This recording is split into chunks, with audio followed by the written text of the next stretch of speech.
Well, hey there. Greetings and salutations, everybody. Welcome to the channel. My name is John Campea, and this is Ask Me Anything. It's kind of the video that we do where you guys don't have to just ask me about movies or movie news, TV, and streaming, although that's our favorite things. If you also want to ask about YouTubing or technology or gear or well, whatever else crosses your imagination you'd like to talk about, as long as it's appropriate to be talking about it, then you are free to write on in and ask me about that. The super chats are open right now, just so you know. They are already almost full, so I'm going to leave them open for a little while longer here. If you have a thought, theory, or something like that you'd like to ask, you guys can go ahead. And you guys in the live chat can just test me out because I do these from home. Can you guys see and hear me okay? Let me know if you guys, I know there's about a 15-second delay, so I'll wait for a second just to see for you guys to tell me that you can see and hear me okay. And you guys, Michael, MJ, you guys are saying it's all good. You can see and hear me. Great. Well, last week was kind of interesting. The crew wanted, imagine that, the crew wanted Thanksgiving off. So I gave the crew Thanksgiving and Friday off. But we still wanted to do a show, so I did the show solo from here. That was the first time trying to do a full John Campea Show solo for a while. It's been a while since I've done that, and so I was trying to run all the graphics and everything myself, so that was pretty interesting. I hope you guys had a wonderful, if you guys are American, I hope you had a wonderful Thanksgiving weekend. If you're not American, I hope you had a wonderful weekend regardless. Watch Team Canada. I'm not a big soccer guy. I'm not a big soccer guy, but you know, I got really into Ted Lasso, and I really got into Welcome to Wrexham, and Team Canada, I think for the first time forever, is playing in the World Cup. So I watched them play Croatia today. They did not play great. They are not quite ready for the world stage, but I was very, very proud to see Canada playing up there in the World Cup today, even though they got their little bottom spanked by Croatia. But still, it was awfully exciting to see them up there. Usually I'm rooting for Italy, but Italy's not in it this year, so I'll have to wait for next time. Anyway, guys, good to have all you guys here. So let's not waste any more time and jump right into your questions, shall we? So hello to Nick and Harvey and Infiles and Marita, CJC, Tur Pro, everybody else in the live chat. How you guys doing tonight? So let's get into it, shall we? We're going to start off with Remember Bulldog, who writes, "Hey John, you said in an open mic that you have a theory about Shang-Chi's 10 rings and Ms. Marvel's bangles and how it connects to Kang. Should we be worried about Shang-Chi and Ms. Marvel? Thanks and bring on the filthy." Well, to be specific, I do not have a theory that they connect to Kang. Other people have a theory that it connects to Kang because in the trailer for Ant-Man, you see circle-like things that everybody just assumed was the 10 rings. I don't think that. I don't think there's any connection to the 10 rings, but there's a very real possibility that it could. So there are a lot of very smart people who have a theory that I just believe that the bangles and the 10 rings are connected. And I think that's fairly obvious that they are because in Ms. Marvel, when you see Ms. Marvel's like I keep forgetting the name. What was the name of her family? The Jinn. When you do the flashback with the Jinn in the temple, you literally see the markings of the 10 rings on the floor. So it's pretty cool that it's pretty clear that there's some kind of connection there. But I'm not convinced that there's any connection at all to Kang. There might be. There might be. But right now, if I had to bet $1, my $1 would be betting that it has nothing to do with Kang. That's just my theory, but it very well could all tie in together, and we'll see how they do that as they get a little bit closer. All right. Thanks, Drummer. Next up. Luke1234 writes, in your main studio, why did you go with XLR mics as opposed to shotgun mics? Well, just to be clear, shotgun mics are also XLR mics. At least most of them are. You can get some XLR mics that use little headphone adapters or whatever, and there are even some XLR mics or shotgun mics that are USB mics, but generally speaking, most professional shotgun mics use XLR connectors. What you're really asking me is, why did I go with real studio microphones as opposed to shotgun mics? Because in a studio environment, studio microphones always sound better. They always sound better. Now, if you're in a small sound-controlled room solo, like a lot of YouTubers will just have like a shotgun mic just out of view of the camera, that can work perfectly fine. But when you're in a big open environment, like we are in our studio, the closer you can be to the microphone, the absolute better. And the closer you can be to a microphone, the better sound you're going to get. And that's why radio stations don't use shotgun mics. They use real microphones. And so that's why we go with that. That's why we go that way with us. I love the tech question, though, Luke. All right, City of Swift writes, I used to think James Dean fandom was all hype, but I recently sat down and watched Giant and Rebel Without a Cause, and now I understand the hype. See, the other thing about James Dean was that he was a good actor. I'm not taking anything away from him as an actor. He's a good actor. But part of the whole mystique of James Dean was the mysterious aura about him in many ways, right? The whole nature of his personality. And you combine all that and it made, especially in that era, it made for a big superstar. But yes, sometimes people forgot that the dude was actually a pretty decent actor too. All right. Let's see. Next up, Orange Hand writes, while I agree an adaptation's job isn't to stay 100% true to the source, I don't think it should be used to shoot down any legitimate criticism. The principle is true, but shouldn't become an excuse. Well, here's the problem, Orange Hand. A lot of times, there isn't legitimate criticism. A lot of times, not all the time, I'm not speaking in generalities, I'm saying a lot of the time, the criticism is, that's not how they did it in the cartoon. That's not a legitimate criticism. Like saying, in the comic books, he's 5'3.5", not 5'3". That's not a legitimate criticism. See, the problem is, a lot of times the criticism is specifically that you didn't do it the way it used to be done before. That's not a legitimate criticism.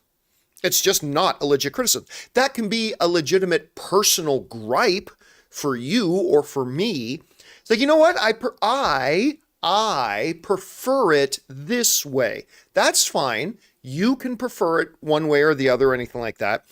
But yeah, a lot of the times the quote unquote critic. Now, listen, if a bad joke is a bad joke, right? If there's a bad joke in a movie that's an adaptation, you can't go, well, it's an adaptation, so jokes don't have to be funny. No, that's stupid. Obviously, you can't use the fact that it's an adaptation as an excuse for that. But what I find quite often with us as movie fans, what we will often call legitimate criticism is really nothing more than us expressing our own personal gripes. And I think sometimes we as movie fans, and I think we're all guilty of this. I think I've been guilty of this. I think you've been guilty of this. I think everybody's been guilty of this. We often confuse our own personal gripes with legitimate criticism. And again, there's obviously a place for legitimate criticism with all movies, including adaptations. But again, what I often find is that with things that are adaptations, a lot of times the legitimate criticism is just somebody griping that they prefer it the way it was in the old thing. And to me, that's not a legitimate criticism. That's a legitimate personal gripe, but it's not a legit criticism. But that's just my sort of take on it, Orange Hand. Anyway, good topic to bring up, Orange Hand. I'm glad that you did. All right. Next up, we got Jake Camera, who writes, about the Godzilla Kong sequel, I find it weird that the MonsterVerse isn't making other monster movies other than Godzilla or Kong. It's like the MCU was only made up of Iron Man and Cap movies. Well, here's the problem though, Jake. You can't compare the two. Like the Godzilla Kong verse isn't the MCU. It's not trying to be the MCU, right? It's not that you can't have 75 interesting characters running around. These are monsters who don't talk, and you can only have, with the size of them, you can only have so many of them on the planet. So I would suggest I don't find it weird at all. I would actually find it weird if something that were monster movies were trying to emulate something like the DCU or the MCU. That is what I would find weird. But, you know, that's just kind of my personal take on that. All right. Next up, Jeff Kang writes, I heard that Strange World has Disney's first openly gay character. Could this be why the movie was not widely marketed? No. I mean, you still, regardless of what you put in it, you still got to market it. And if you're going to have a gay character in a movie, then you've already made the creative choice that you want that in the movie, so they would have no problem marketing it. The problem is they didn't market anything about this movie. You know, I've been complaining for months about this movie, that they were not marketing. They were basically hiding it. And what trailers they showed didn't, and let's say you wanted to go with the narrative that they were trying to hide a gay character in their marketing, which is total bullshit. But if you wanted to go with that narrative, you can still create trailers that tell you the basic gist of the story without revealing that one of the characters in it is gay, right? So, I mean, no, the problem is plain and simple. They did a horrible job marketing this movie. I've been saying it since CinemaCon back in April. I have been on this thing since April, that this is not good looking trailers. They've been hiding this thing. They have not promoted it or pushed it at any stage. And, you know, I predicted months ago that this thing was going to flop at the box office. If you guys watch the John Campea Show, you know months ago I was saying this movie is going to flop at the box office because they're doing nothing to market it. Nothing to market it at all. And, you know, you got to market movies, man. You got to market movies. I will say this, though. I get a kick. Let me try to be diplomatic in how I say this.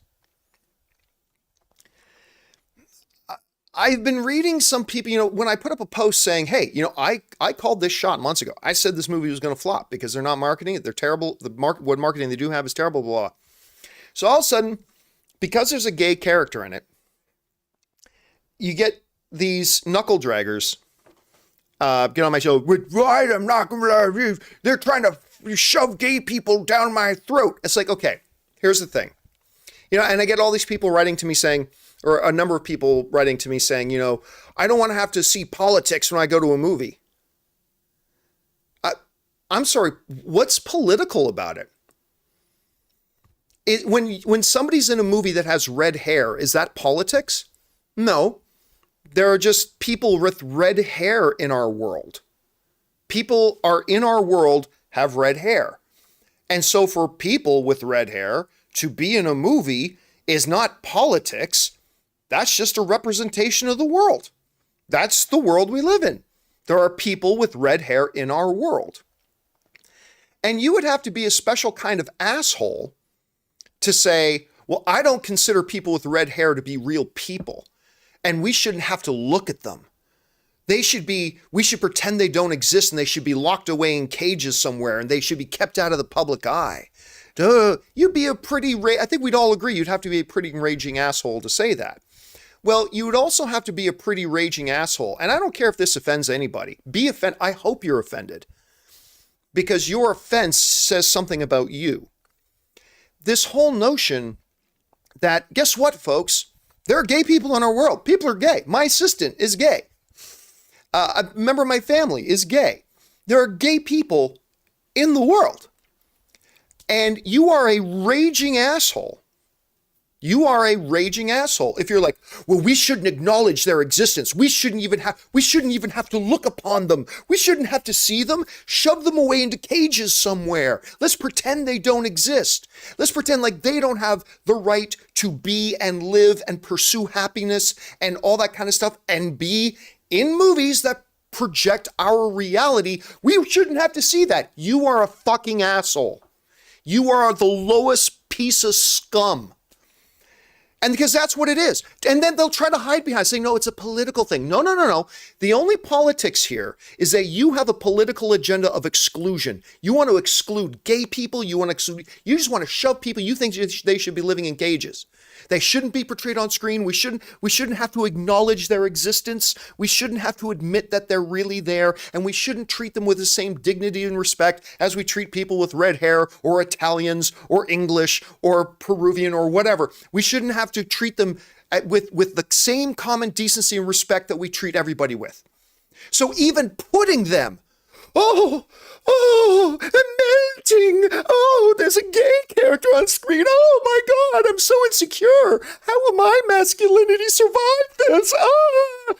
Like the fact that to you, the very fact, it says something about somebody that the very fact that a gay character who are real people are a character in a movie is somehow a political thing. You are a fucking moron. You're a fucking moron. Just, and you know what? I don't want you watching my channel. I sometimes get these people write to me, you know, John, you keep talking about like it's okay for gays to be in movies. I don't know if I'm going to be able to continue watching your channel if you do that. And I say, I'm sorry. I'm sorry, are you under the impression that I want you here? I would rather have a 1/5 the size of my audience that is a healthy, friendly, normal, rational people kind of audience than have 5 times more audience polluted by your type of idiocy. So I mean, I literally put this out there. If you are somebody who believes that we should deny the existence of gay people, deny their right to be seen on screen, deny to treat them with the same dignity we treat anybody else with, go fuck yourself. I don't want you watching my channel. I'm begging you, don't watch my channel. Please don't watch my channel. Go away. I don't need you here. I don't want you here. There are plenty other hate-spewing places you can go where you'll feel right at home, but not here. You will never feel at home here. You will never feel at home here. Now, that doesn't mean that any movies that have gay characters and whatever are not subject to the same criticism as any other movie. I mean, look at Bros. I mean, or whatever. I mean, you can be a shitty ass movie just like any other movie. You can be a big hit or a big flop just like any other movie. And just because you got a gay character in your movie don't mean you deserve special treatment. But that being said, they also don't deserve negative treatment. So anyway, yeah, that's kind of my thing. And yeah, go fuck yourselves. That's kind of my take on that. Anyway, so that's my take on it. All right, next up. Let's see here. That was Jeff. All right, next up. And Jeff, I'm glad you brought the topic up because that is something that a lot of people have been writing into me about. All right.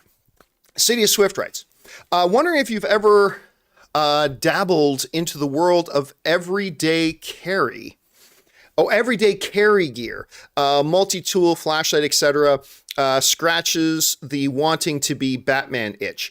I don't really. Now, what I do have, I have this leather pouch bag that I will carry around with me sometimes. I'm not one of these guys that has their pouch bag with them 24/7. But like once or twice a week when I'll go out, I'll have my pouch bag. Now, I'm a total tech head. So what I carry in my pouch bag are an external, battery pack that I can plug my devices into to power them. I carry around, multiple USB, C to A to micro things. I carry around a couple of cables like that because you never know what kind of cable you're going to need. I'll have my iPad and my MacBook Air in it. I'll also carry around my case of Bluetooth headphones in it in case I want to sit down and listen to music or something like that. But yeah, not much else. Like I don't carry around any multi-tools or anything like that. So yeah, there's that. All right. Thank you for the question, Sidious. Next up, Sidious also writes, putting aside humility, how long would you say the entire Campea Show crew could fight off Batfleck if he stormed the studio? Batfleck? Like, not Ben Affleck, but the Batman as portrayed by Ben Affleck? I don't know. The amount of time it would take him to walk over our lifeless corpses, I suppose. Maybe, I got a little bit of training, so maybe 1.5 seconds. Yeah, I'll say I could at least temporarily pause Batfleck from getting point A to point B. I think if me and the entire Campea crew were trying to stop Batfleck from getting to point A to point B, I'd say we can inconvenience him by a good 3 seconds. I'd say a good 3 solid seconds. We could probably, whatever amount of time it would take him to step over our lifeless corpses. All right. Next up, thanks for that, Sidious. Aiden Foley writes, I just realized that the machinery Andor and his coworkers were making in Narkina 5 were the robots that were building the Death Star. Were they the robots building the Death Star, or were there robots installing them in the Death Star? Now, I confess that I have not watched the post-credit scene again since I saw it the first time. But I didn't think those things were the droids building the Death Star. I thought those things were components of the Death Star that robots were installing. Yeah, a bunch of people in the live chat, Aiden Foley, Anubis, are saying the robots were installing them. Okay, yeah, that's how I thought I remembered it too. That's how I thought I remembered it. Okay, there we go. That does that. All right. Thanks for that, Aiden. Next up, we got Dangerous Lee, who writes, hey, John, as much as I enjoy all the movie and streaming topics, my biggest takeaway from your show is you. Just watching you talk has helped me improve my own speech and social skills as a whole. This adult introvert thanks you. Oh, thank you for that, Dangerously. I appreciate that. You know, it's funny when you say my own speech and social skills. Listen, I feel I'm a rare, and this is not a good thing, I'm a rare type of person that I feel I am far more myself when I'm on camera. And I don't know why that is. When I'm not, like when I'm on camera, I feel much more comfortable. I don't know why that. When I'm on a stage, like when I'm on stage at Hall H at Comic-Con and moderating a panel, or I'm on stage at some convention or whatever, or I'm on camera, I don't know why this is. I feel far more comfortable and far more like myself than when I'm in a room with 4 or 5 people. I have tremendous social anxiety, actually. I know that sounds really weird because I appear to be an extrovert. That's because you're seeing me in my most comfortable environment. But I've talked about this a few times before. I am actually, I have social anxiety. I never know how to act around people.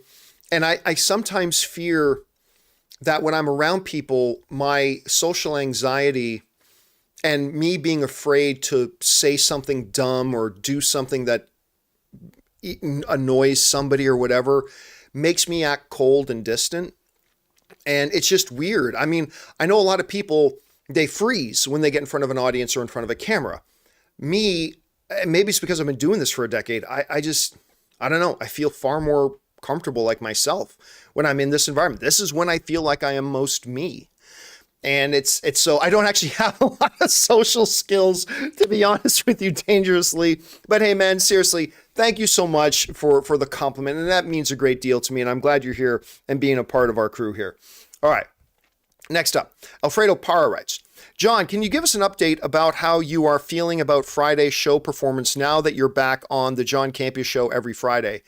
So I went 3 weeks, maybe more, where my plan was to start taking Fridays off. Listen, I'm not artificially humble about this. I work very hard.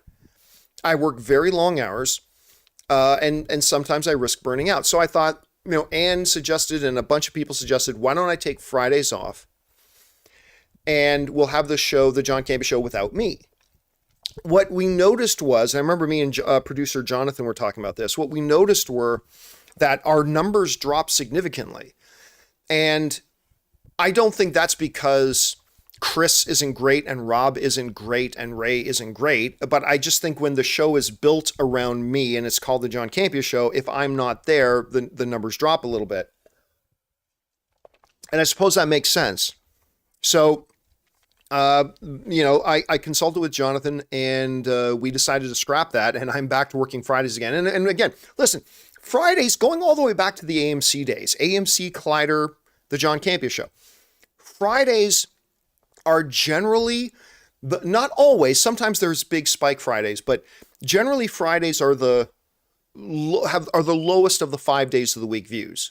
Because there's generally less news that comes out on Fridays and stuff like that. So it's not, but we did notice a larger than normal drop.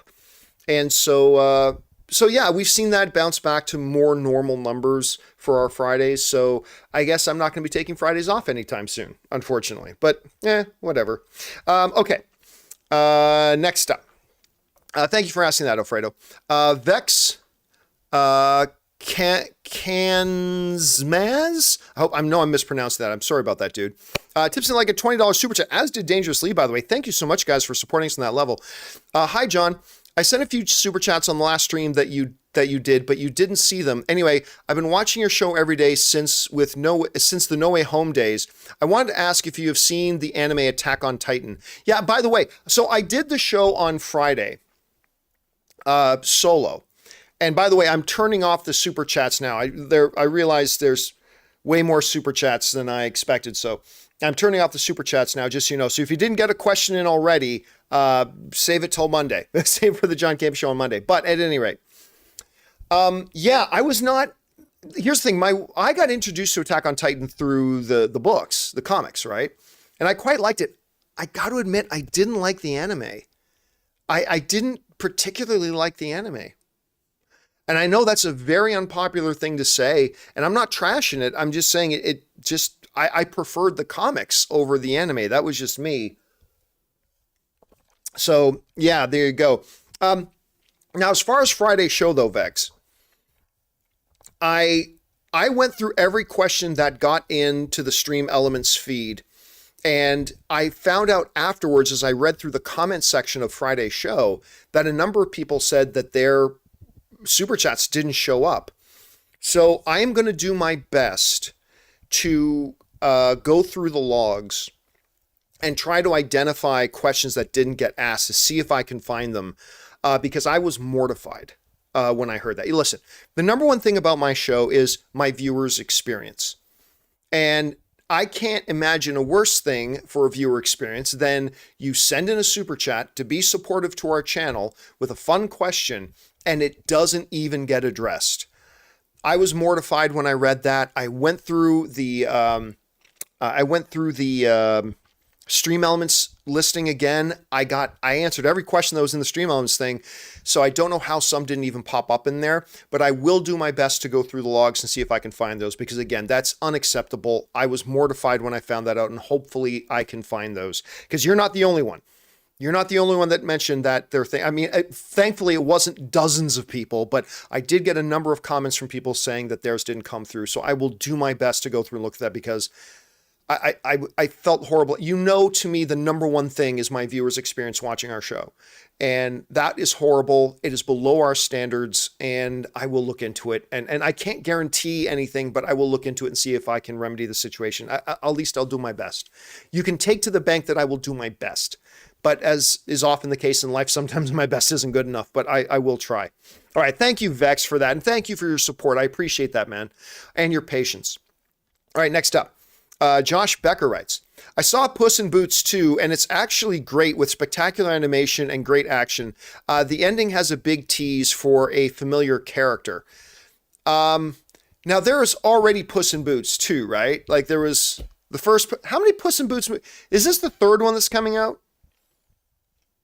Is this the third one that's coming out? I can't remember. Hold on a second here. Let me search for this. How many Puss in Boots movies are there? There was Puss in... Okay, now let's not count the 1961. Yeah, there was Puss in Boots in 2011, then Puss in Boots, the Three Diablos. Was that a theatrical release, Puss in Boots, the Three Diablos? Anyway, I honestly don't know if you're talking... When you say Puss in Boots 2, I don't know if you're talking about the new one that's coming out or an older one. I'm not sure. Hold on a second. Anyway, I'm sorry about that, but thanks for sharing your thoughts on it. All right. Next up, Robert Whitaker writes, with Bob Iger 2-year contract being limited, do you think Alan Horn would be a better replacement than Peter Rice? No. Here's a big mistake people make. Running the movie division of Disney is far more than just a movie studio. They are cruises and international intellectual property rights, and they are global theme parks, and they're all this kind of stuff. Alan Horn is a movie guy. Alan Horn, as I adore Alan Horn. I think he's one of the greatest, if not the greatest movie executive of the 20th century. That said, what does he know about theme parks? And what does he know about cruise lines? Like that he's a movie guy. He wouldn't know the first. That's why I kind of giggle when I see people write and say, Kevin Feige should be the new CEO of Disney. What the fuck? And you know, I worship Kevin Feige. I love Kevin Feige. But what does Kevin Feige know about running theme parks and a corporation and an international, affairs and dealing with local governments and blah, blah. What? No movie person is going to become the next CEO of Disney. Not Peter Rice, not Alan Horn, not Kevin Feige, nor should they be. That'd be like going, hey, I know this guy who's like the best mechanic in the world. I mean, nobody fixes cars like him. He should be the next head of Disney. What is being the world's greatest mechanic and knowing how to work with cars and all their intricacies, but what does that have to do with running theme parks? So no, the next CEO of Disney after Bob Iger will not be Alan Horn, who, by the way, is in his 80s now. Alan Horn is looking to retire, so cut that man some slack.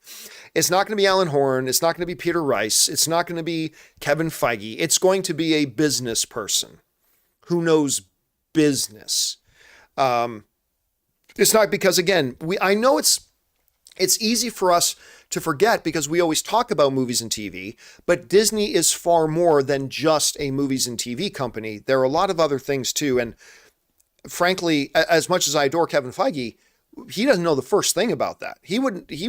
Like I said, you'd be just as qualified to go and get the best mechanic to be the next CEO of Disney. I mean, any of them would be better than Bob Chapek, but I mean, yeah, that's kind of the way it is. All right. Let's see here. What's next? Where did we leave? That was Vex. Then we did Josh. Murray Reich writes, I saw both The Menu and Glass Onion and loved both of them. Both great movies. Unsure which one my mom would appreciate more. She likes drama, but doesn't like the weird, twisted thriller theme that she saw in the Menu trailer. Which option is the safest? Oh, Glass Onion's the safest option then.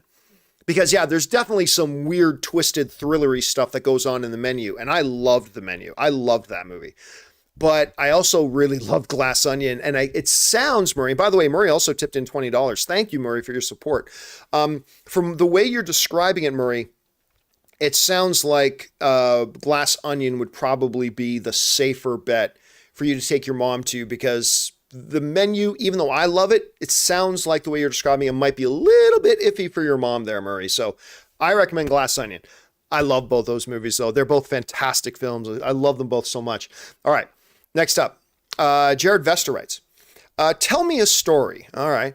What's the most angry you've been in a theater to watch a movie, whether it's people disrupting the movie or ridiculous long commercials, technical difficulties on the screen? Easily the angriest I've ever been in a movie theater.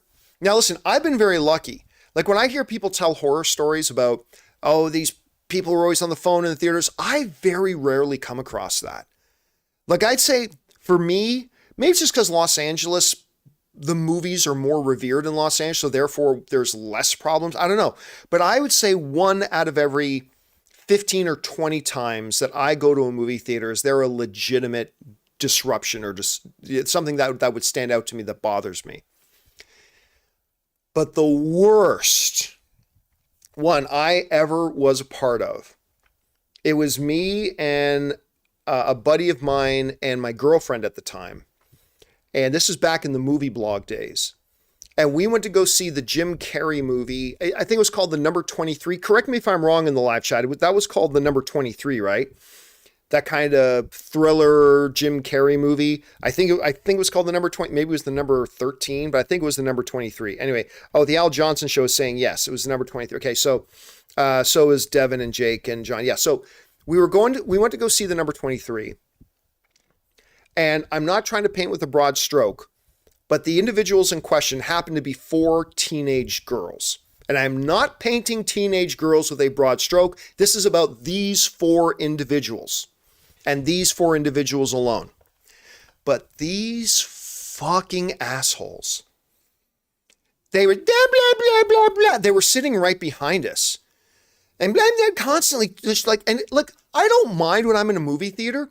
If 2 people are watching a movie together and I see one person's like leaning over to whisper in the other person's ear and I can hear it a little bit, I don't mind that because that's those people still trying to be courteous to people around them. Hey, did you notice about? Like, I don't mind it when people do that. They're trying to be courteous. That's fine. That's okay. But these are, oh my God, can you believe they would do that? Oh, that reminds me of Shelley did this. Oh my God, blah, blah, blah. Finally, I thought my buddy was honestly going to smack one of them, which I would have had to have held him back. but he literally turned around and just said, "Would you shut the fuck up?" Like he was so pissed. And then, whatever. And just shut the fuck up. And it was like, oh, and then it was really weird. And then about 20 minutes after that, they got up and left because I guess my buddy made it really awkward for them. But that is easily, and that was in Canada, like the land of the better behaved people in North America. And yeah, that was easily my worst experience. That was my worst experience in there for sure. All right. Thanks for that, Jared. Okay, next up. We got Cayenne10101 who writes, I can't watch live today, but I wanted to say your channel is awesome. Oh, thank you so much, Cayenne. I appreciate that, man. Well worth my monthly membership for the value. Also, I just saw Glass Onion and I loved it. I hope we see box office numbers tomorrow. Yeah, listen, it did pretty well. I think over the long holiday weekend, it made $13 million. Now, but remember, I think the holiday proper made $9 to $10 million. But remember, it was not a true wide release. Whereas a lot of movies today are released in 3,000, sometimes 4,000 theaters. Glass Onion was in the 600s, like between 600 to 700 theaters that it released in. So it had a much smaller release than a lot. So when you take that into consideration, that's not bad. I think it did pretty well. I think these are numbers. I mean, they're not numbers that are going to make Netflix lose their minds, but I think these are numbers that are going to make Netflix go, at just 600 plus theaters, this thing pulled in double digits. Maybe we should look at doing this more. So yeah, I hope it did well enough for them, but I'm sure we're going to talk about that more on the John Campea Show tomorrow. All right. Thanks for writing that in, man. Next up, Russell Amador writes, a big fan, most anticipated Marvel movie of 2023. Honestly, I couldn't tell you which Marvel movie is coming out in 2023. I'm not a movie dates guy. I would literally have to have a list in front of me to see even what the movies are that's coming out in 2023. So unfortunately, Russell, I can't answer that question because I don't know which ones are coming out in 20. I mean, I know Ant-Man is coming out soon, so yay! I'm really looking forward to that. I know the Marvels is coming out in 2023, so I'm really excited about that. But I can't say which one I'm most excited about because I don't know what all of them are. Again, unless I have a list in front of me. All right. Sorry about that, Russell. Al Renshaw writes, I know the best actor category is crowded as usual, but I saw Devotion and believe that Majors deserves serious Oscar consideration. He was phenomenal. Yeah, I was again supposed to go see Devotion the other day, and for the second time, Ann and I had tickets and something came up and we couldn't go. So I am still sitting here devotionless. I still have not seen Devotion, but Al, I have heard phenomenal things about Jonathan Majors in it. First of all, Jonathan Majors is incredible. I've heard really, really good things about him in it, so I'm looking forward to watching it. All right. Next up, Russell Amador writes, hey, John, how does one reach the status of becoming a reputable movie critic? Is it the following: honest reviews, educational background, opportunities, etc.? I mean, reputation, there's no formula to reputation. I just think, honestly, I don't know. I don't know. I don't know what the magic formula is for something, but I mean, it's one of those things where when you look at certain movie critics, this is a reputable critic. Whether you're looking at Peter over at Rolling Stone, or you're looking at Ty over at the Boston Globe, or you're looking at, the writers at, the Wrap or Variety or stuff like that. But what is it that makes that person? And by the way, what is reputable to one person may not be reputable to another. So I think that's a terrific question, Russell, but I'm not sure. I'm not sure what it is. I mean, I think the first thing that it has to start with is honesty. And honesty means positive and negative. Because I know there are film critics that don't go, well, I don't want to gush over this movie too much or else people won't take me seriously. Fuck that. If you love something stupid, then love it stupid and let people know you love it stupid. Oh, but I don't want to criticize that movie because a lot of people like it. Well, screw that. Just criticize it. I mean, if you didn't like it, criticize it. But be honest both ways. I mean, that's all there is to it. So a good starting point is honesty. But other than that, I don't know what the magic formula is. That's a good question, though, Russell. All right, Russell also writes, my name Jeff, movie trivia time, name that quote. Well, that's from 21 Jump Street. Well, it's from the second 21 Jump Street. It's from 22 Jump Street. My name Jeff. I love that movie. So funny. I love that entire series. All right, Moda Awesome writes, also sends in a $20 super chat. Thank you, Moda Awesome. Appreciate that, man. And Moda writes, hey, John, I just want to say thank you. I was at a point in my life that your show was the only reason for me to get out of bed. Now, about a year and a half later, I started my own page / site about fandom and found a job too. Oh, that's awesome, Moda Awesome. Listen, I've always said on this show that this is where the like movies and the fandom surrounding it are interconnected. That movies and the communities around them are not just great escapes. I call them great oasis, right?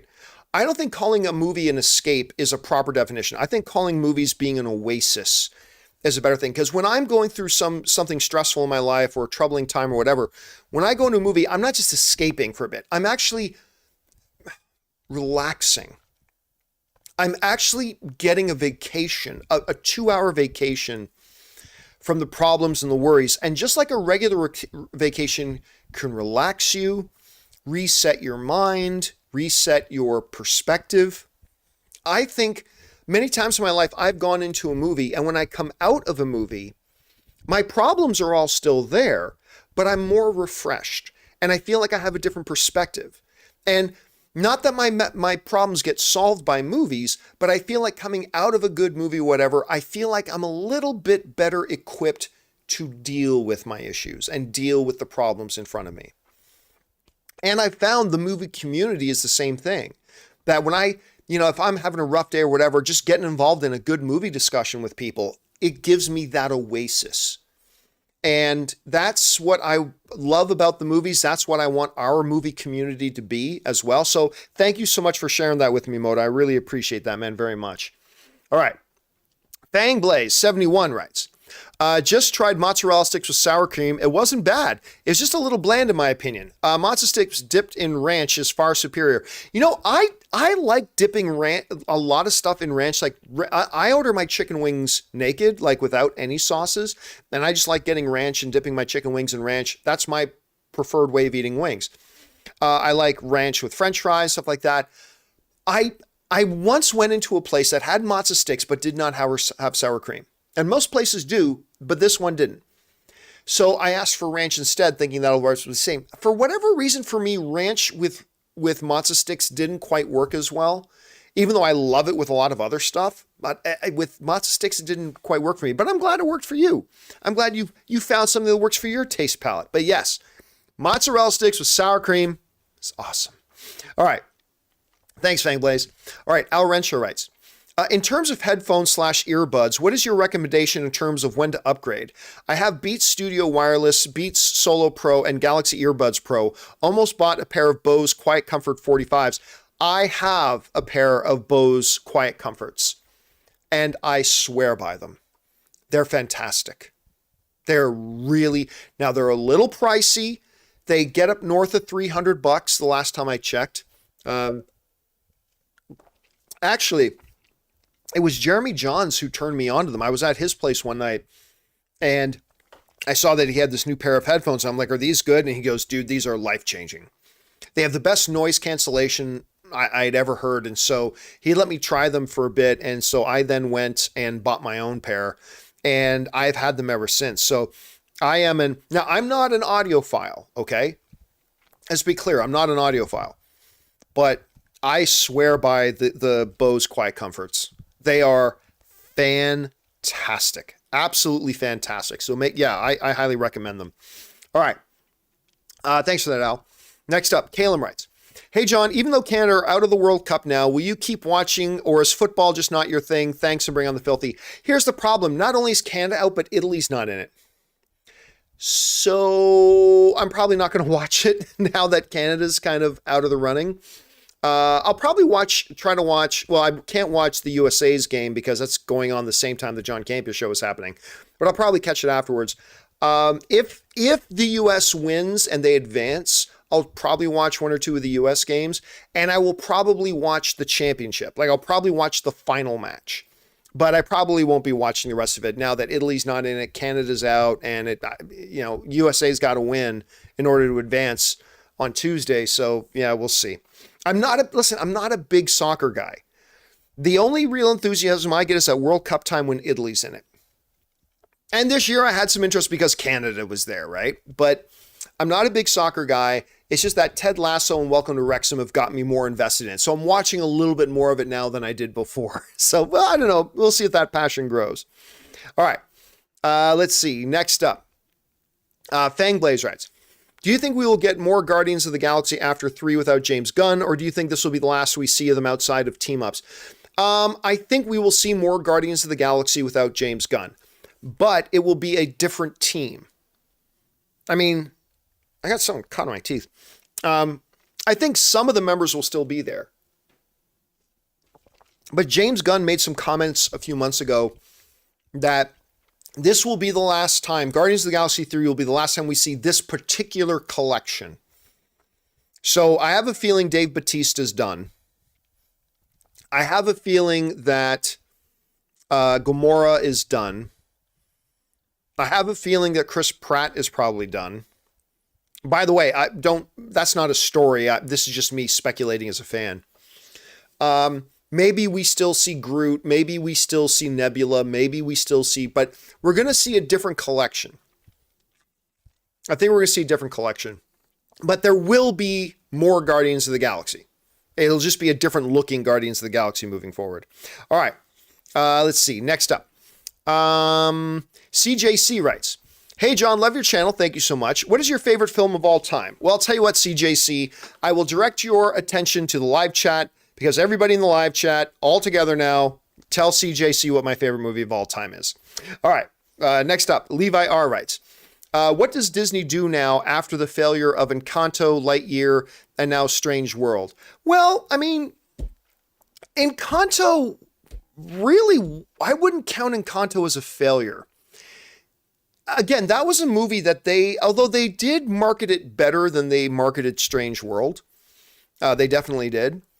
But it was, a lot of people weren't sure what to make of that movie. It made in the mid 200 millions, but really did also find a lot of popularity afterwards. Like if they do, I'm pretty certain, you can take this to the bank, if they made an Encanto 2, it would get a much bigger box office than the first one did because it kind of became sort of beloved after its theatrical run and everything like that. So I think if they did a second one, it would do much better. Lightyear, again, that was a movie that had a problem right from its conception. And that there's no other way to paint that other than a flop. And then Strange World. Here's the problem. I'm seeing some people trying to create this narrative that animation can't work. Like animated movies don't work. You know, no animated movies have worked lately. Only Minions. Well, I'm like, hold on, time out a second. I was having a discussion with a friend of mine the other day. And I said, time out for a second. Minions nearly made $1 billion. Like the newest Minions movie made just shy of $1 billion. Sing 2 made in the $400 million range. That's more than Black Adam did. So Sing 2 did pretty well as well. Also, like the bad guys didn't do horrible either. Even though that looked like I thought that was a movie nobody would see. Like I thought Bad Guys was a movie nobody would see. But, yeah, and it didn't do great, don't get me wrong. Now, yeah, you had Lightyear was problematic, Encanto didn't do well, but Encanto was more in the heart of the pandemic era. But you can't forget about Sing 2, and you can't forget about Minions, and you can't ignore the fact that Disney put out their best animated films straight to Disney Plus. Seeing Red would not have made $1 billion at the box office, okay? There's no delusions of grandeur there. But Seeing Red, I will tell you right now, Seeing Red would have made $500 million.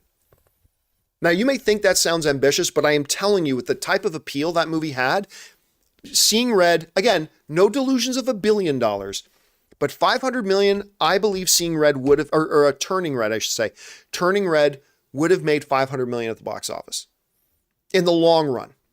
I think that is a movie that would have had legs. I think it would have had a lot of appeal in the marketing, and word of mouth was strong about it. That movie would have made $500 million. Soul would have been a $400 million movie.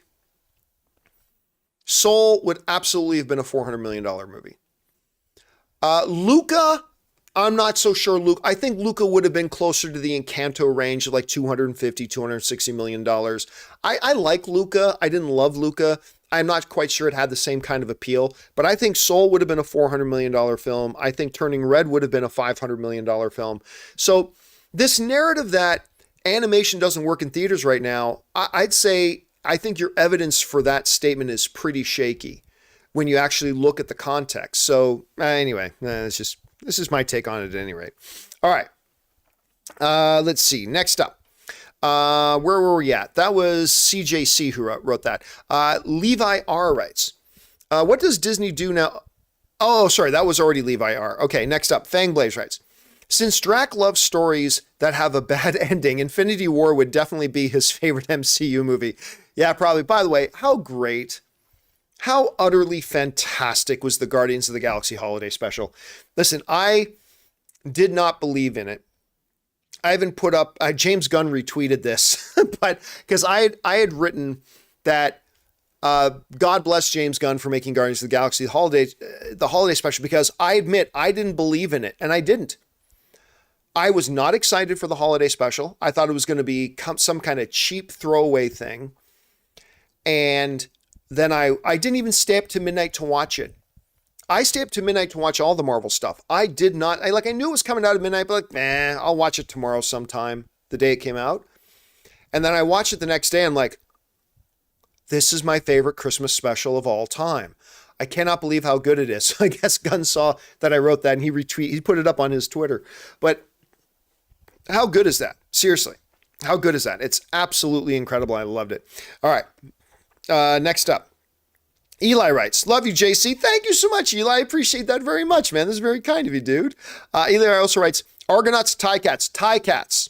Oski Wawa, holy mackerel, tigers, eat 'em raw. Yeah, listen, I grew up hating the Toronto Argonauts because I'm a Hamilton kid. But yeah, very much a Hamilton Tiger Cats guy, all the way back to the days of Tom Clements, Rocky DiPietro. I used to watch, was following the Ticats since those days. All right. Let's see here. Next up, Fangblaze writes, great to see Glass Onion, Devotion, and The Menu this weekend. Glass Onion was my favorite, with The Menu not far behind. Devotion was okay, but super slow.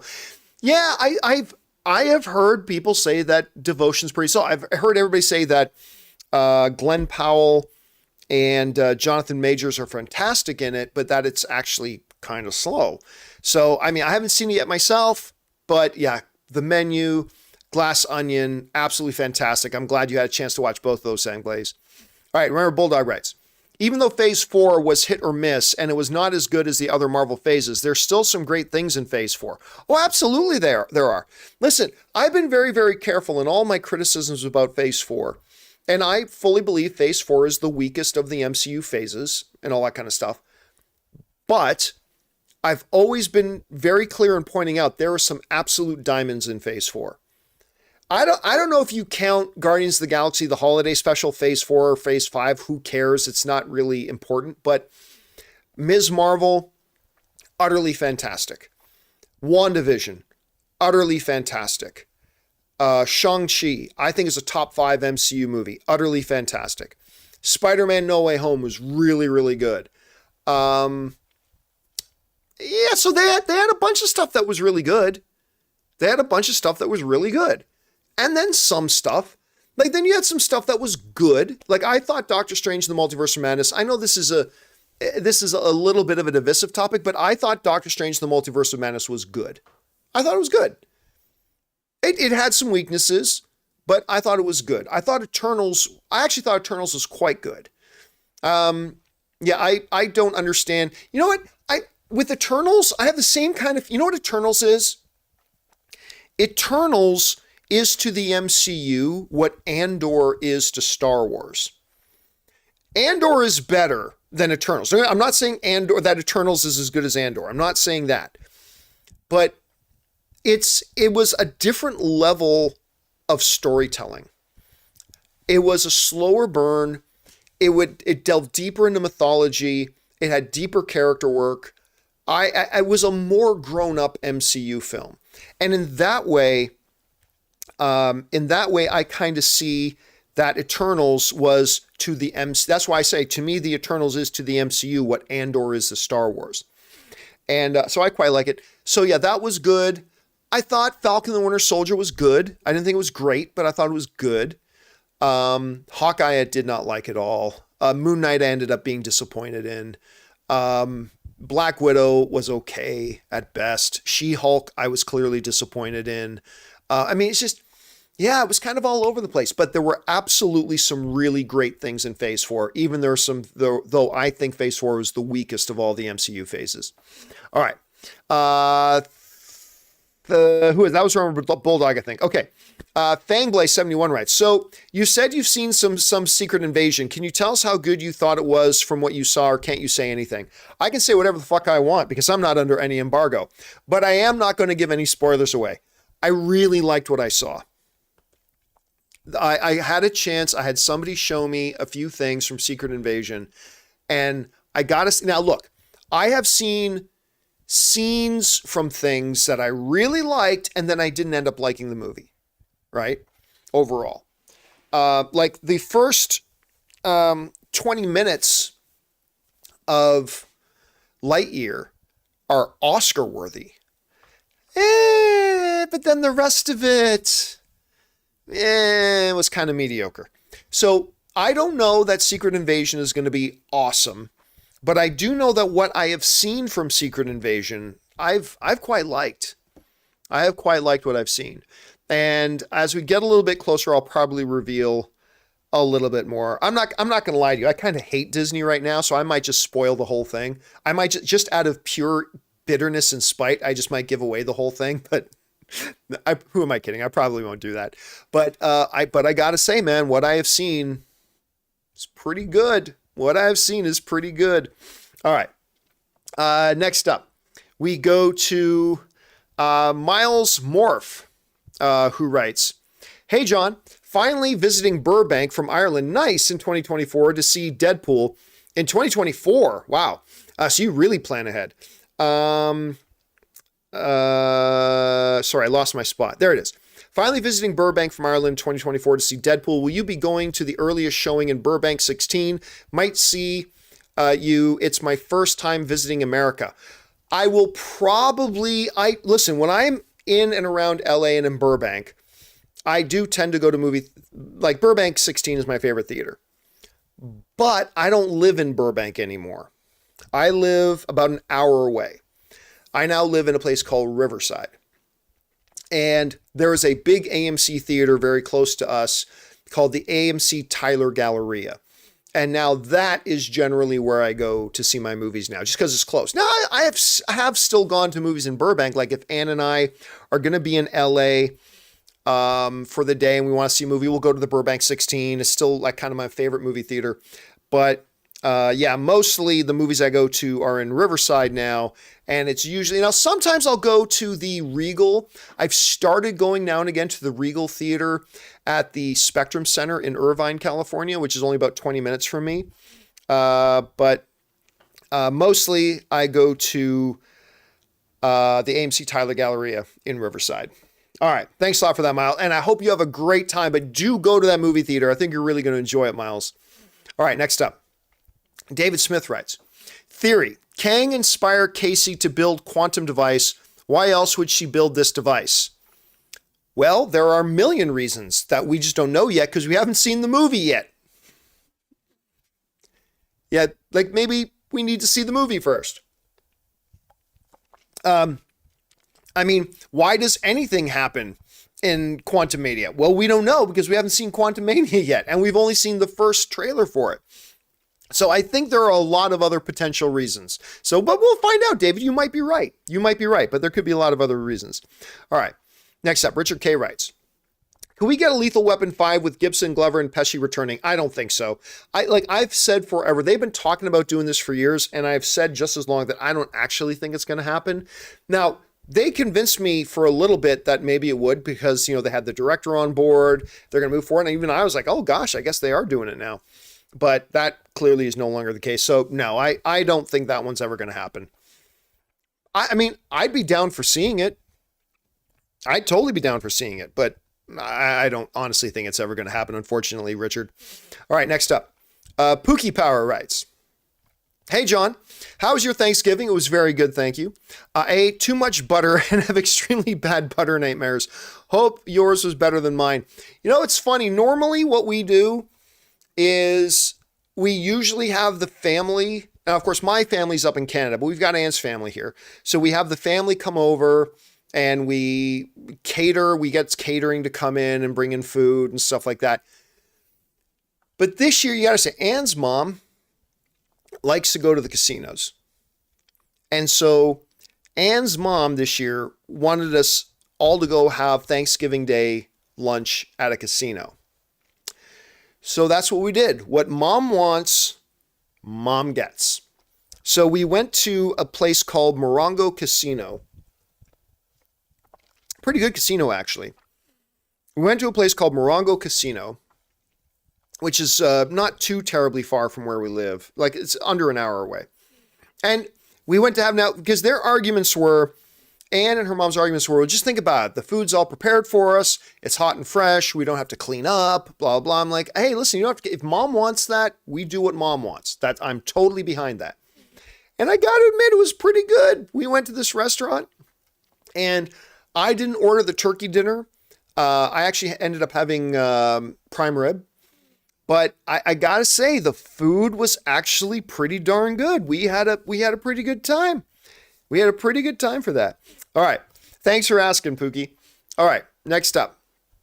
Where are we at? Oh, that's it. That is my time. I just hit my mark that it is now 6 o'clock, which means we've been going for an hour already. So we're going to take a little bit of a break here for just a couple of minutes. Give me 2 or 3 minutes. I'm going to go refill my drink, give you guys a chance to run, use the bathroom, talk amongst yourselves, grab yourself something to eat. But the most important thing is, guys, don't go anywhere because we will be right back.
right, guys, and we are back. Thank you for your patience and indulgence as I took a second here there to refill my drink, go check in on my dogs, make sure they're doing okay. All right, let's jump right back into it, shall we? And we keep things going here with Dan Breen, who writes, any inside info on plans for the channel in 2023? Right now, I mean, the channel right now is just trying to we're just trying to make the show better and better and better. That's our goal right now. We're trying to make it better. There is one thing that I'm kind of excited about. We're not 100% sure that it's going to happen, but we have some talks going on right now. God, I want to tell you guys what it is so much. I mean, it's not world shaking or anything like that, but for me, it's pretty cool. But look, I can't tell you what it is right now.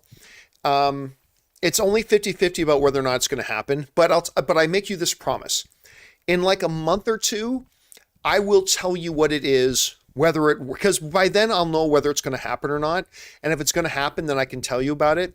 And if it's not going to happen, I can tell you what it was going to be. But I can't say what it is right now. But I'm kind of again, it's nothing that's going to change the world. It's nothing that's going to change the John Campea Show or anything like that. It's nothing that big. But it's just a really cool thing that if it happens, I'll be pretty excited about it personally. But I will tell you guys about it soon. It has nothing to do with new sponsorship, because I know CJ says it has new sponsors. We're always getting new sponsors. But I'm very grateful for all of our sponsors. But no, I will tell you what it is later once I'm able to. And no, I can tell you it has nothing to do with Ryan Reynolds. It has nothing to do with Ryan Reynolds, but I will tell you what it is as soon as I can. All right. Let's see. That was Dan Breen. Fangblaze71 writes, buy anything cool with all the Black Friday deals. I may or may not have ordered roughly a year's worth of G Fuel. Did I get anything for Black Friday? You know what? The only thing I really bought was, I don't know if I'm going to be able to hold it up high enough for you guys to see it. I use a Keychron keyboard. I love the Keychron. I love this thing. I loved it so much. I bought one for my office and I bought one for here at home too. And Anne has been very jealous of it, so I bought one for her. It's a wonderful, it's my favorite keyboard I've ever used. And it was called Keychron, Keychron, if you want to go look it up. They're not outrageously expensive. They're really, really good. Anyway, I bought Anne one too. So that was really the only Black Friday thing. Anne and I went to Best Buy and we looked around and there were some pretty cool things, but nothing that we felt like we had to buy. So the Keychron keyboard was the one thing I bought on Black Friday sale. All right. Sean Stewart writes, did the Descent reaction video with Aaron and or Chris happen? No, because Aaron had to go out of town. So it's going to happen. Aaron is still out of town, so we're just waiting for Aaron to get back. And once Aaron is back, we will be doing our Descent video with her and Chris Carr. And they're not looking forward to it at all, but this guy is really looking forward to it. I think it's going to be a lot of fun. All right, thanks for asking about that, Sean. Daldar writes, been going down the Christmas Story rabbit hole. There are more sequels and adaptations than I thought. There's one with Jerry O'Connell as Ralphie. I don't remember that. Yeah, listen, I'll tell you what. I think holiday movies are the most prone to sequels. I mean, even the old like Rudolph and Frosty ones had sequels, right? So they definitely are. And now we've got like how many the Santa Claus movies are there? Is this like the third or fourth? I don't even know what it is, but they are very, very prone to being sequelized, Daldar, for sure. All right, Chris Parker writes, the way Puss in Boots, Rotten Tomatoes, and audience score is shaping up, it could be December's dark horse. Who would have thought? I mean, did it actually? I didn't even know it opened. It's not opened around me, I don't think. Give me a second here. I'm going to look. Let me go to AMC Theaters. And let me see if I can find Puss in Boots. Puss. Let me see if I can find it. So we got Puss in Boots, The Last Witch. Oh, okay. The advanced tickets are, so it's not open here yet. Wednesday, December 21st. Okay. So, but is it open in other markets now? Is that like some people are, oh, there was an early screening yesterday. Elias in the live chat is saying there was an early screening yesterday. Okay, you know what? I knew. Oh my God, I might have had tickets to that early screening. You know what? I think I had tickets to that, and I think I totally forgot that it was happening. Oh, well, or maybe I didn't. I don't know. But yeah, listen, I'll tell you what. I am not a huge Puss in Boots guy, but if you saw us talking about the trailer, the latest trailer, it's pretty good. I gotta say, I am now interested in watching this movie. All right. Anyway, let's see. That was Chris Parker. Thanks for that, Chris. Next up, Scotty Hale writes, so saw Strange World today with my kid. He loved it. High point for me is seeing Avatar trailer in 3D. Boom. Yeah, listen, the general consensus for Strange World, let me see if I can pull this up here, has generally been pretty positive. I mean, they're both positive, both the critic and the audience scores. The audience and the critic scores are only 13% separated. The audience score is 61%, which is positive. The critic rating is only 13% higher than that at 74%, which is positive. I mean, neither of those numbers are glowing, but they're positive. I read through a bunch of reviews for Strange World, and a whole bunch of them are, it's pretty good. It's pretty good. I mean, and listen, that's all you ask. That's all I ask for a movie when I go to see it. Just make the movie so that I enjoy watching it. And a lot of the people that I read who have seen it were like, hey, we enjoyed watching it. I mean, I'm not seeing many people, either critics or audiences, saying, oh my God, this movie's so amazing. But a lot of them saying, it's pretty good. And some of them, a bunch of the critics didn't like it too. Like 24% of the critics didn't like it. So, but I've heard from a number of people that it's actually pretty decent, which is good. But I mean, it only confounds me even more why they didn't actually market the damn movie. I mean, that's just the strangest thing to me. Anyway, Denoda Andrade writes, did you watch War Game last night? I don't know what we're talking about, to be honest with you. I don't know what War Game. I mean, I know the old tic-tac-toe nuclear war game from the 80s movie, but I'm not quite sure what we're talking about, to be honest with you. All right. Big Mouth Stan writes, I recently watched a documentary about scientists trying to clone woolly mammoths by 2030. My question is, do you think this is ethical? It gives me Jurassic Park vibes, John. I mean, and a bunch of people are saying in the live chat that it's a the War Game was a WWE thing. No, I only watch like WrestleMania and maybe SummerSlam or something like that every year. I actually don't watch a lot of wrestling these days, although Ann and I are going to go to WrestleMania this year. Anyway, back to this. Listen, science can do a lot of great things. And I don't know. I don't know about the idea of bringing back an extinct species. Now, I think there's a better argument for bringing back, and I am no expert on this. This is me talking out of my ass, but I think a better argument can be made for bringing back extinct species that we have driven to extinction, right? It wasn't the natural order of nature that drove them to extinction. It was us. We drove species to extermination, to extinction. And I think there's an argument to be made for trying to maybe genetically clone and bring those species back. But for something like, I mean, I don't know. It's a good question. Ethically, it's a good question, but it's one that's way outside my pay grade. Way outside my pay grade. But as, why do I always freeze on his Patton Oswalt? As Patton Oswalt once said, mimicking the words in Jurassic Park in one of his comedy routines, Patton Oswalt once said, science, it's all about the coulda and not about the shoulda. And yeah, so we'll see. All right, let's see here. Thanks for sharing that, Big Mouth. Jordan's channel writes, what are your expectations for the James Gunn DC universe? That'll be good? I don't know what you mean by what are my expectations.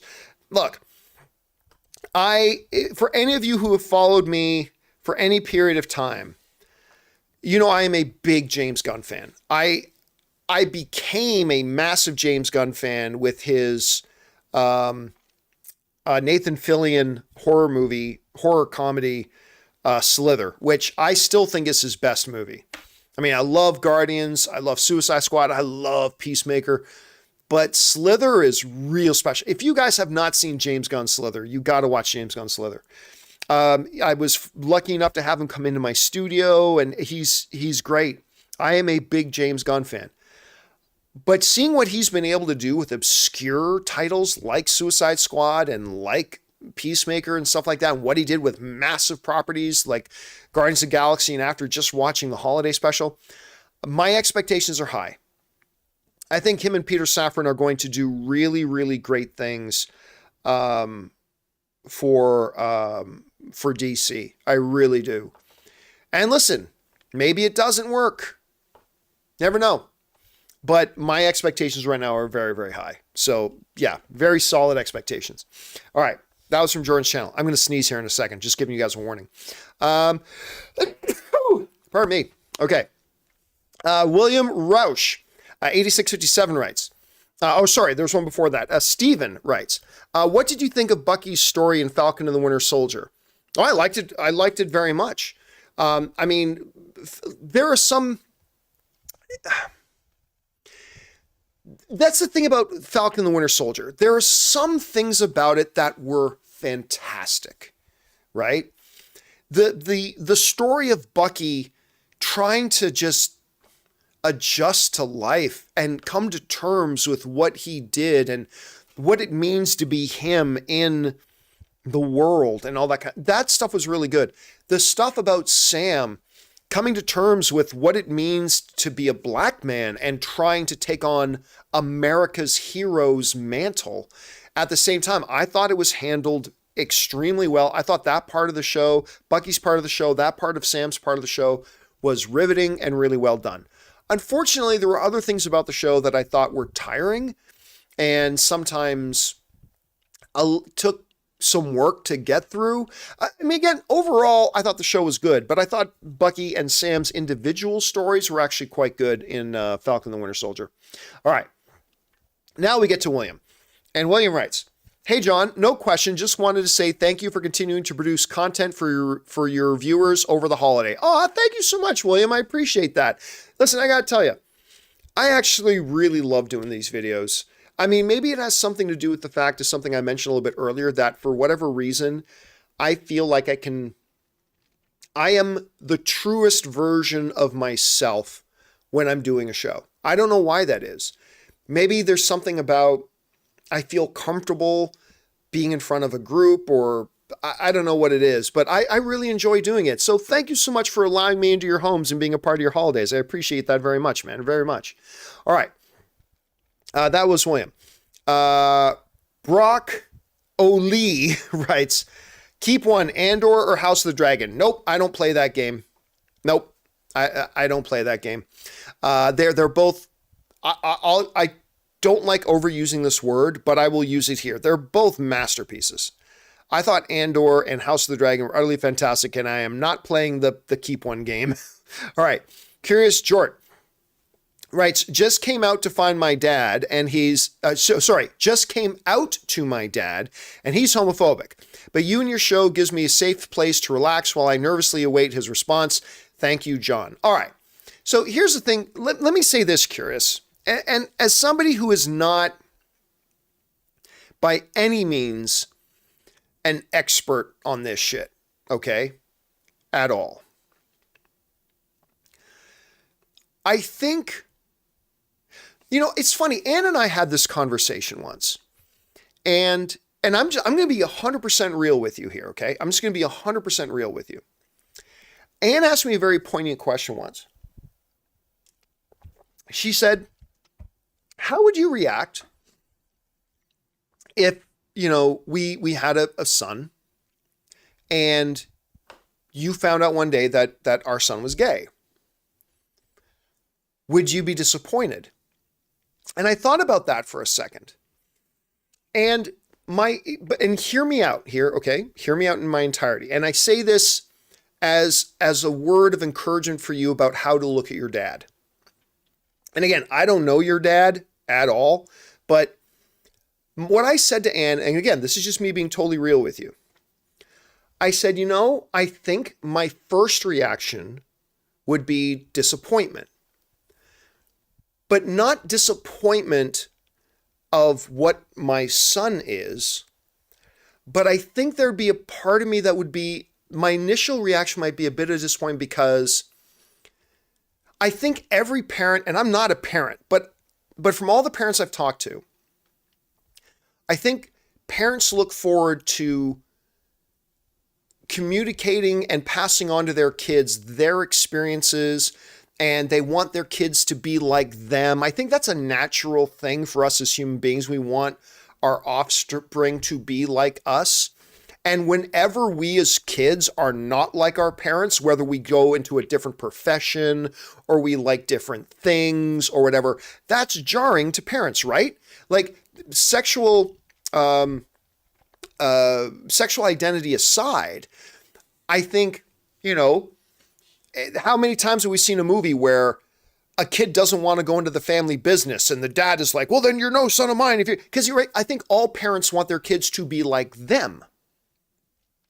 And as Ann and I talked about it, and I didn't know how to word it right because it was the first time I'd ever really thought about it, I said, I think my initial reaction might be a little disappointment, but not because of who my son was telling me they are, but it would be because I would have to come to grips with, I don't know how to support my son. Like, if my son ends up being heterosexual, I'm more comfortable with that because I was a heterosexual child. So I can pass on my experiences of a heterosexual child to my child and what it means growing up and how to interact with girls. I mean, these are things, although I was never good at it, these are things I can probably, and I think in that moment that I find out that my son is different from me, I think like any father who finds out their kid doesn't want to follow in their footsteps or doesn't want to go into the family business, there's an immediate, like a little bit of heartbreak, right?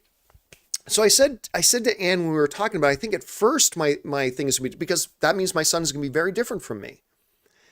And I'm already terrified of the idea of being a dad. And what little things I think I know I'm going to be able to do as a dad, now I'm going to have to reevaluate all that. So it's going to be scary. Because, I mean, I don't think anybody knows how to parent before they become parents. And when you take away that one little part that you think you might be able to be good at parenting, and now it's going to be different from what you thought that was going to be, that's intimidating. And that's scary. And what I would say, Curious Jort, and again, as somebody who is no expert in any of this, like at all, is give your dad a little bit of grace and time to come to grips with his world has changed a little bit now. And be patient.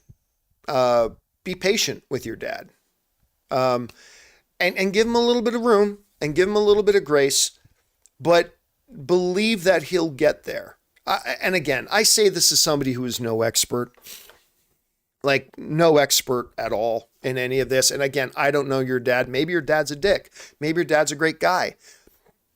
I don't know. But I would say when something like that happens, I can imagine that you're not just revealing something about yourself to your dad. I'm thinking from your dad's perspective, you just kind of changed your dad's world a little bit, right?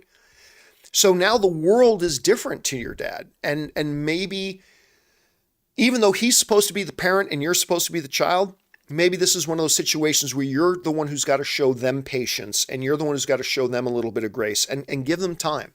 But again, yeah, that's my opinion on this isn't worth shit, since I don't know what I'm talking about. But I mean, that's just the thought that comes into my head. That's just the thought that comes to my head. All right. Thank you so much for sharing that, Curious Short, and I hope for great things for your relationship with your dad. I really, really do. All right. Next up, Rudger Cole writes, why don't you ever do reactions for trailers? Like new Marvel movies, and by any chance, have you seen Clerks 3? Been watching since the pandemic. I have finally seen Clerks 3. I really enjoyed it a lot, but because I was so late to watch it, there's no point in me trying to review it, but I really liked it. Yeah, I think it's not quite as much as Clerks 2, but I really, really enjoyed it a lot. No, I don't do trailer reactions. And I get it. Trailer reactions get views. They're an easy way to get a lot of views. I get it. That being said, some people like Greg, Greg Alba, who we often joke with Greg, Ann and I will joke with Greg that he is our son from the future who's come back in time because Greg is half Italian and half Filipino, and I'm Italian and Ann is Filipino. So we joke around that there's a Terminator thing that he's come back in time. Anyway, guys like Greg, guys like Day One, who just are really, they're built and they're very good at, doing authentic reactions, right? There's a whole segment in my documentary, Movie Trailers, A Love Story, about movie trailer reactors. At any rate, but the thing is, to me, it would be, I tried doing a couple of trailer reviews before, and one of two things happened. Either I was the most boring guy in the world, because when I watch a trailer, I'm being honest with you guys, okay? I'm just being honest with you. When I watch a trailer, I don't go, whoa, whoa, oh, what? If you were to sneak into my office and watch me watching a trailer, that is not how I act while I'm watching a trailer. Like when I'm watching an awesome trailer, I'm like, oh, cool, nice. Yeah. Like that's so, and there's nothing entertaining about watching a guy watching a trailer just doing this. I mean, what's the point of that? So I either have to put on really boring trailer reactions, what's the point of that? Or I have to do something I will never do, which is perform. Okay, well, I'm recording this, so I got to put on a show.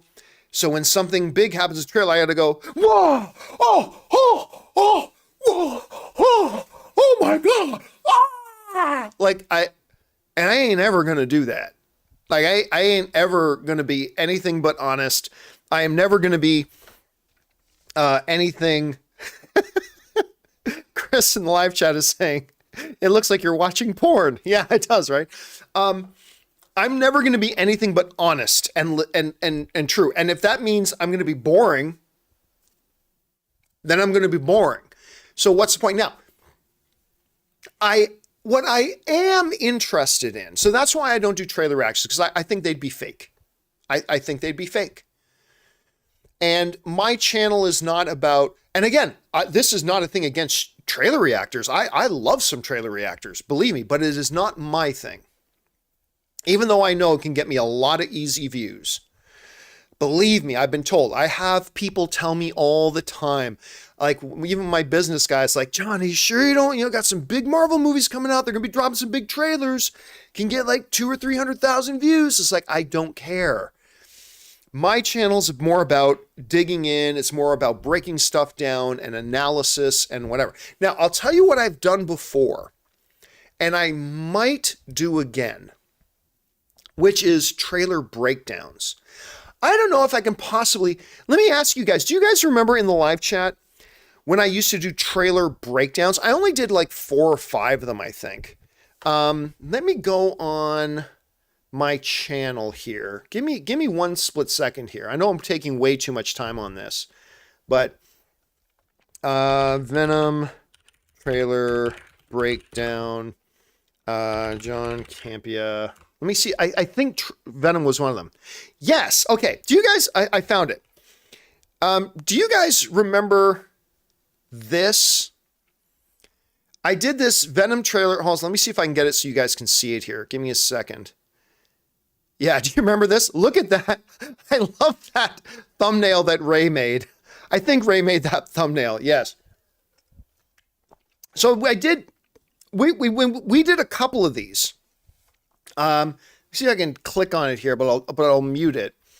So we did a couple of these where we would talk about the trailer, but instead of watching the trailer all the way through, we would play a bit of it, stop it, pause it, and then kind of break down what we saw of it. So instead of us just sitting there like watching the trailer all the way through and just watching the trailer and reacting, we would play a couple of seconds of it, pause, point something out that we liked in the trailer and blah, blah, blah. So, I mean, doing something like that again, like doing trailer breakdowns, that's something I might do again in the future, but trailer reactions is not something that I will ever do. I won't. I know they're a lot of views. I know they're easy clicks, but there are already great trailer reactors out there, and it's just, mine wouldn't be authentic. So if I can't be authentic, I'm not going to do it. That's just kind of my take on it. All right. Let's see. Next up here, we've got, that was Rudger. Okay. Alberto Macias writes, "Hey, John, now that Wolverine is back, could you see him delivering the final death blow to Kang?" No. I know Rob thinks, and he might be right, Rob thinks that Wolverine will be in Kang Dynasty and Avengers Secret Wars. I really don't think he will be. I think it is a one-shot thing. And if X-Men are around by the time Avengers Kang Dynasty comes around, Wolverine will be a completely brand new character. So I don't think you'd see him doing that. So I certainly don't think it's going to be Hugh Jackman. I don't think it's going to be the new one either. So I can't see them doing that way, but that's just me. All right. Next up, Resonant Justice writes, do you think there are any issues between James Gunn and The Rock? Neither side have acknowledged each other yet. Is Rock going to have a future at DC?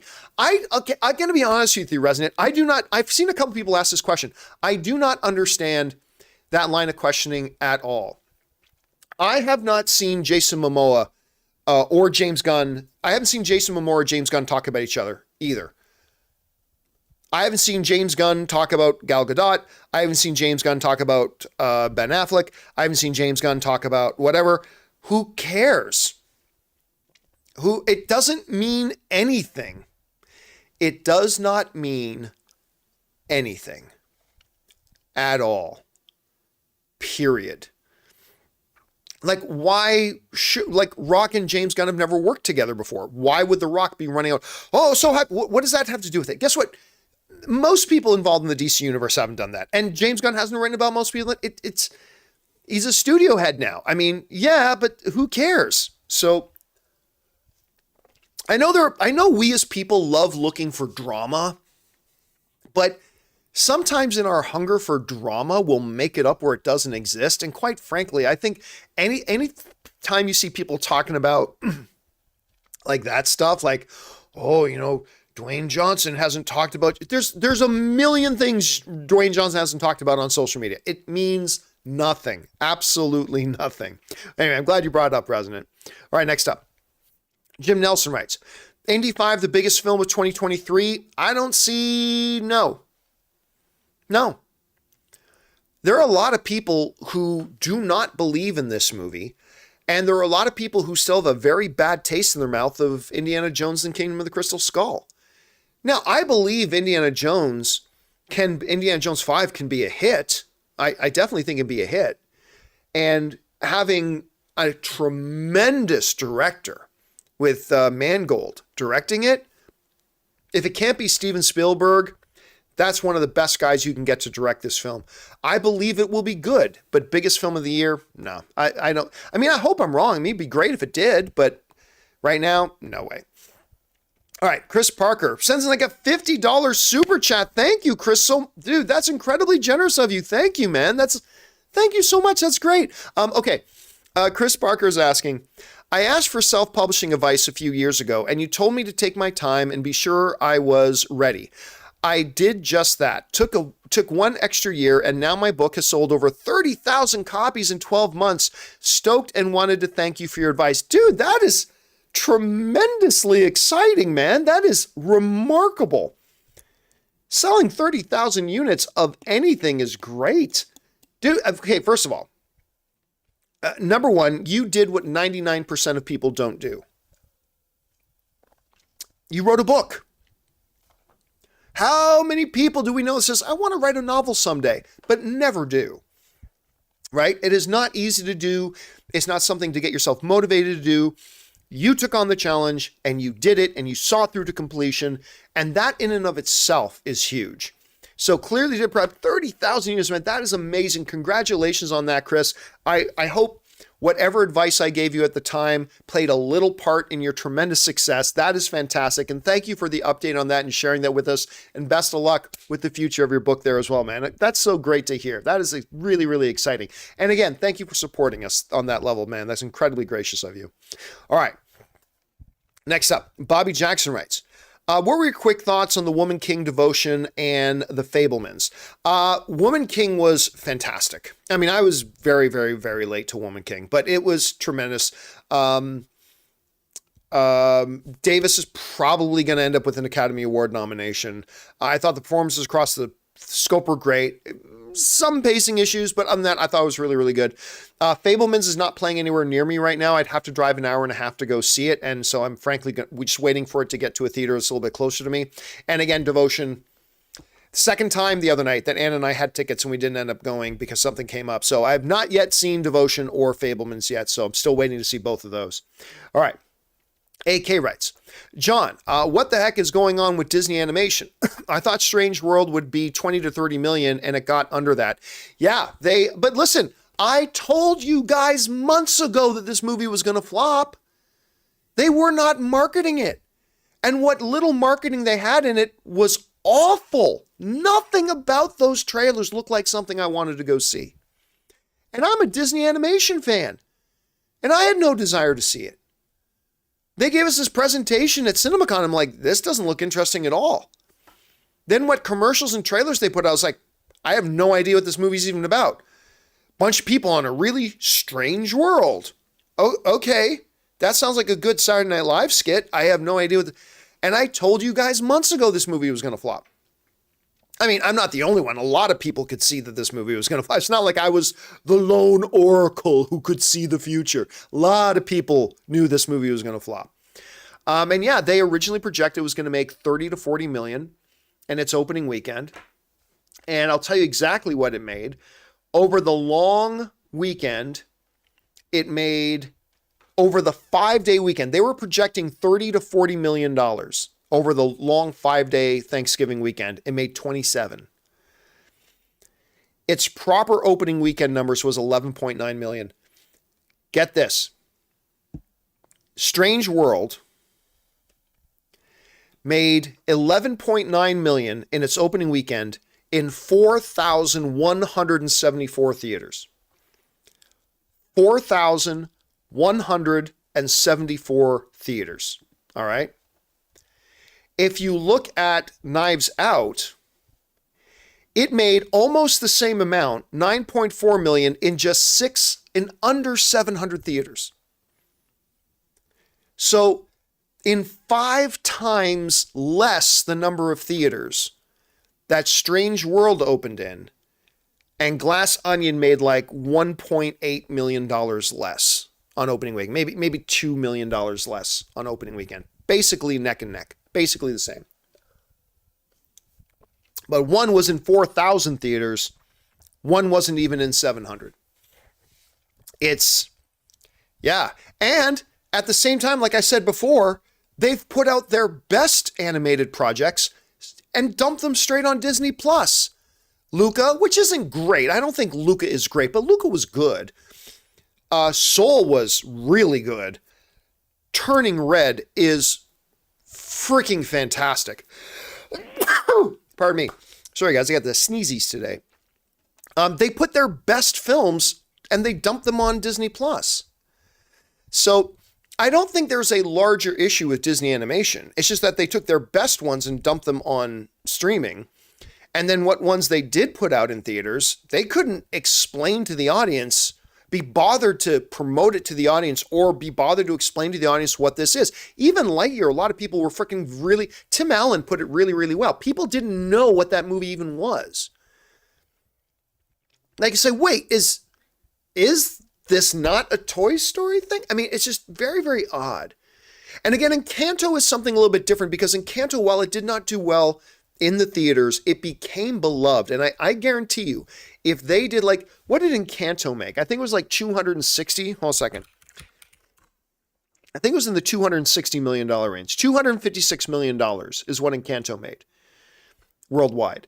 I guarantee you, if they made Encanto 2, that movie makes $400 million or $450 million, because people, it just became the super, because mostly because of the We Don't Talk About Bruno song become the number one song in the world and all this kind of stuff. And a lot of people rediscovered the movie because of that. Encanto would do much better, but yeah, Strange World is a strange case study, because you guys go back and watch our videos from CinemaCon. I'm like, what is this? Like, sort of thing. And they never bothered to really promote it properly. All right. Next up. That was Bobby Jackson, I think. Okay, next up, AK. Oh, no, that was AK. Okay, thank you, AK. Next up, Chris McIntyre writes, "Hey, John, what are your thoughts on the rumored Jon Snow series? I really hope that Bran, I really hope they turn Bran into the true villain of the series. Bran the Broken? No, you don't make Bran the villain. Not at all. I'm not going to lie to you. I'm dying to see a true sequel series to Game of Thrones. I would love to see a Jon Snow series, because unlike some of you barbarians, I recognized how brilliant the final season of Game of Thrones is. Yes, I said it, and I know it's burning you up inside that somebody has the audacity to say that the final season of Game of Thrones was great, but I'm telling you like it is, it was great. It was overly rushed and didn't need to be rushed. I acknowledge that completely. But there's a reason it broke the record. It broke every Emmy record. Won more Emmys than any other show in history in its final season, blah, blah, blah, blah. Anyway. But that being said, even though by the way, guys, I know I'm in the minority on that, okay? I'm just burning your chain here a bit.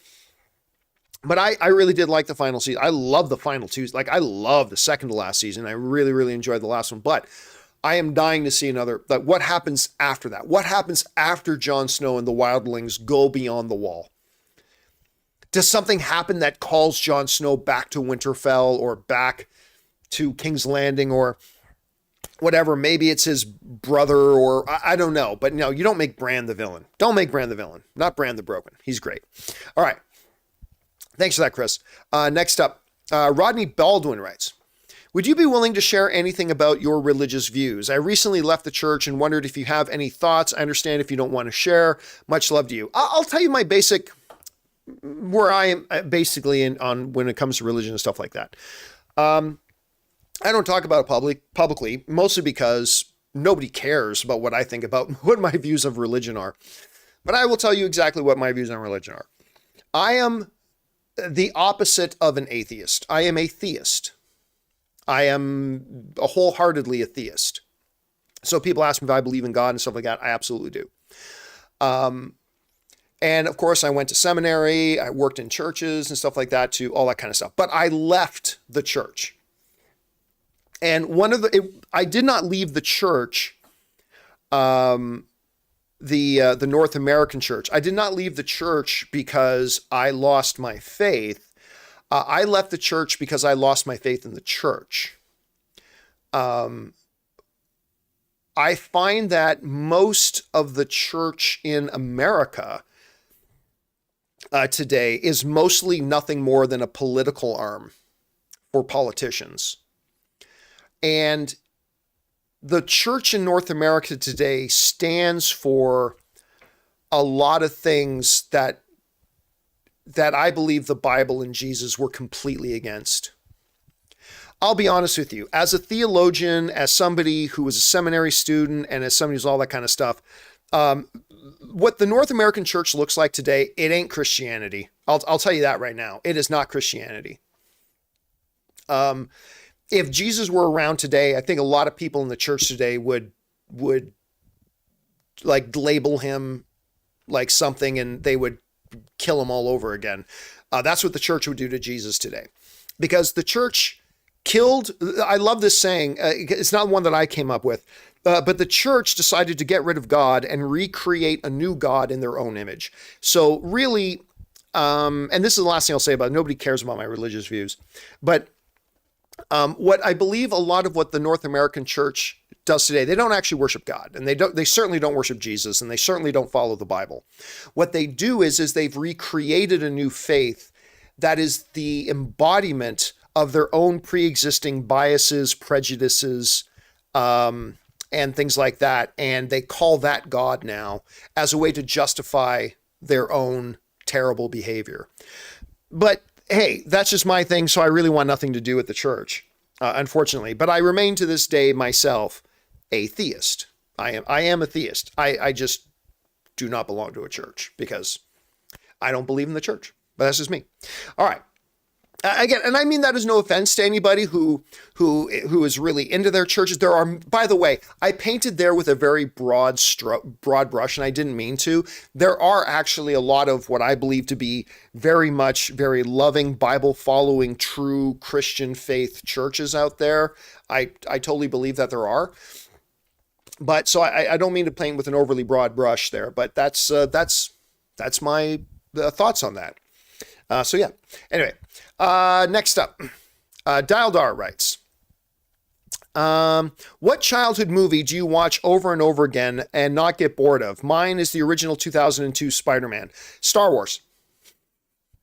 Star Wars was my childhood movie. So, I mean, you are clearly, Dildar, much younger than me. But yeah, for me, my childhood movie was Star Wars. And that is the movie I always go back to again and again and again and again. Also, things like Disney's Robin Hood and Little John run through the forest. I love that movie. I don't care what anybody says. I love that Robin Hood movie deeply and passionately. What are the ones that I keep going back to? Mostly it's Star Wars. Yeah. All right. Thanks for that, Daldar. Next up, Alex Von Gollum writes, hey, John, have you seen The Fabelmans? Have a good one. Again, no, it's still playing way too far away from me to go see on a normal day. So I'm waiting for it to come into a theater that's a little bit closer to me. But again, it's Steven Spielberg, greatest filmmaker of all time, probably the biggest front runner for Best Picture right now. So I'm looking forward to watching it. Dia writes, personal question. Are you more successful? Let me try this again. Personal question. Are you now more successful individually than you were at Colllider? Yes. I can tell you're happier. Are you financially better off as well? Yeah, you know what? It's a fair question. I am absolutely 1,000% happier. No, don't get me wrong. I absolutely had some very fond memories and very good days at Colllider. And there are parts of my experience at Colllider that I would never trade for anything. But I am clearly much happier not being at Colllider, for reasons that are my own. And yeah, listen, at first, like when I left Colllider, I literally, like I remember me and Jeremy Johns went out to dinner, and Jeremy was like, so what are you going to do? Like, how's this going to happen? And I remember telling him that my big goal to start off with was to make $200 a month. I remember telling him, and I remember because Ann and I had the same conversation, but I remember telling Jeremy, I said, all right, I got I'm hoping that once I get my own channel up and running here again, because I already had a YouTube channel, I just didn't do anything on it, right? So once I got the channel up and running, my goal is that if I can start off with like making $200 a month, then with the money I have saved up, if I can have $200 a month, that'll make the car payment, and then hopefully I can get that to like $400 a month, and then maybe $1,000 a month, and maybe $2,000 or $3,000 a month, blah, blah, blah. But it didn't take long, probably within about within about 2 years, because listen, I was making good money at Colllider. I was making more money at Colllider than anybody else, but I was making six figures at Colllider. So leaving Colllider was financially definitely a big risk. It was a big risk, but I had to put my happiness and my well-being and health over the money I was making. And I just knew I was not going to be happy staying there. So again, for my own personal reasons. So I left that, and it took about, I'd say after about 3.5 years, because I've been now, how long? It's been about 6 years now since I left Colllider. Oh my God, time flies. Because I think we're getting close to 6 years since I left Colllider. Anyway, I think it took about 3.5 years for me, 3.5 to 4 years for me to make the same money that I was making at Colllider. And that was a big moment for me. Like when I got to the point that now I was, especially after a number of people told me at Colllider that I would never succeed, that, all this kind of garbage I got told. Anyway, but after a few years, I started making the same amount of money. I still remember the first month that I actually made the same amount of money that I made at Colllider, but doing it on my own. It was me earning that money. That was not a corporation paying me. That was me earning that money for myself. And that was a big deal. That was a big deal for me. And today, we've grown a lot in the last couple of years. And yeah, I don't mind telling you that I make more money now, personally, than I did working at Colllider. I make more money now than I did working at Colllider. And when I talk about making more money, I mean, obviously the company we make a lot of money at the company because we have a lot of expenses. We have a $4,000 a month rental that we have to pay on our studio. Every month I'm not going to tell you individual people's salaries, but give me a second here to think about this. That's 18, 24. I have probably about $30,000 a month that I pay in salaries, not including me. So I have about $30,000 a month now there are some companies there are some YouTube channels even that have payrolls that are in the hundreds and hundreds of thousands of dollars. I am not that big. I am not on that size. But yeah, I pay about $30,000 a month in salaries to people not including myself. And then there's a bunch of other expenses and bills and the rental and then trying to pay myself. But we've been able to do it thanks to our incredibly supportive audience, our sponsors that we were able to bring in, all these sorts of things. And we are right now running a very successful business. And I'm incredibly grateful because, it's funny because Ann and I, where were we? We were driving home from something last week and we just started talking about, hey, do you remember like 6 years ago? Like we were 6-7 years ago, we were living in this tiny apartment. We had 2 very badly beaten up and broken down cars. We were living paycheck to paycheck like a lot of people do. And, had these dreams that if I can, I was leaving one job and I was going to be making $200 a month and whatever. And I am grateful every day for the fact that the gamble worked. We've seen our channel grow. Our community is fantastic. And I feel incredibly fortunate and lucky that I'm able to give some really good and talented people full-time jobs like Rob and Jonathan and Ray and Taylor and Chris. It just feels really good that we're able to do that and support ourselves. And we own a home now. I mean, listen, it's been great. And so it's taken a lot of work. It took a number of big risks. That I mentioned a lot of work, some ups and downs, but yeah, we're really we're super happy and grateful to be where we are. So that's where we're at. Anyway, that was a really long answer. Sorry about that. Okay. All right, let's keep going here. Let's see. That was Adia. Next up, Alberto Marcias writes, "Hey John, could you see the gods of the MCU like Zeus and Hercules join the struggle against Kang and his variants?" Oh, I have no idea. No idea. I mean, we don't know what the structure of the MCU is going to be. Remember, the Kang stuff is like, while he is going to be an Ant-Man, we have no idea what the status of the MCU is going to be by the time 3 years pass and we finally get to the Kang Dynasty Avengers movie. No idea. So maybe yes, maybe no. It all depends on what direction they're taking the story. And until we see a few more movies in phase 5, we really can't have a guess. But I mean, that is a possibility, Alberto. It is a possibility. All right. Cockroach77 writes, "Hey John, I watched Wanted with James McAvoy. I like that movie very much and really enjoyed it. A pretty silly plot, but lots of fun. Did you like this one at all?" Yeah, I really liked Wanted.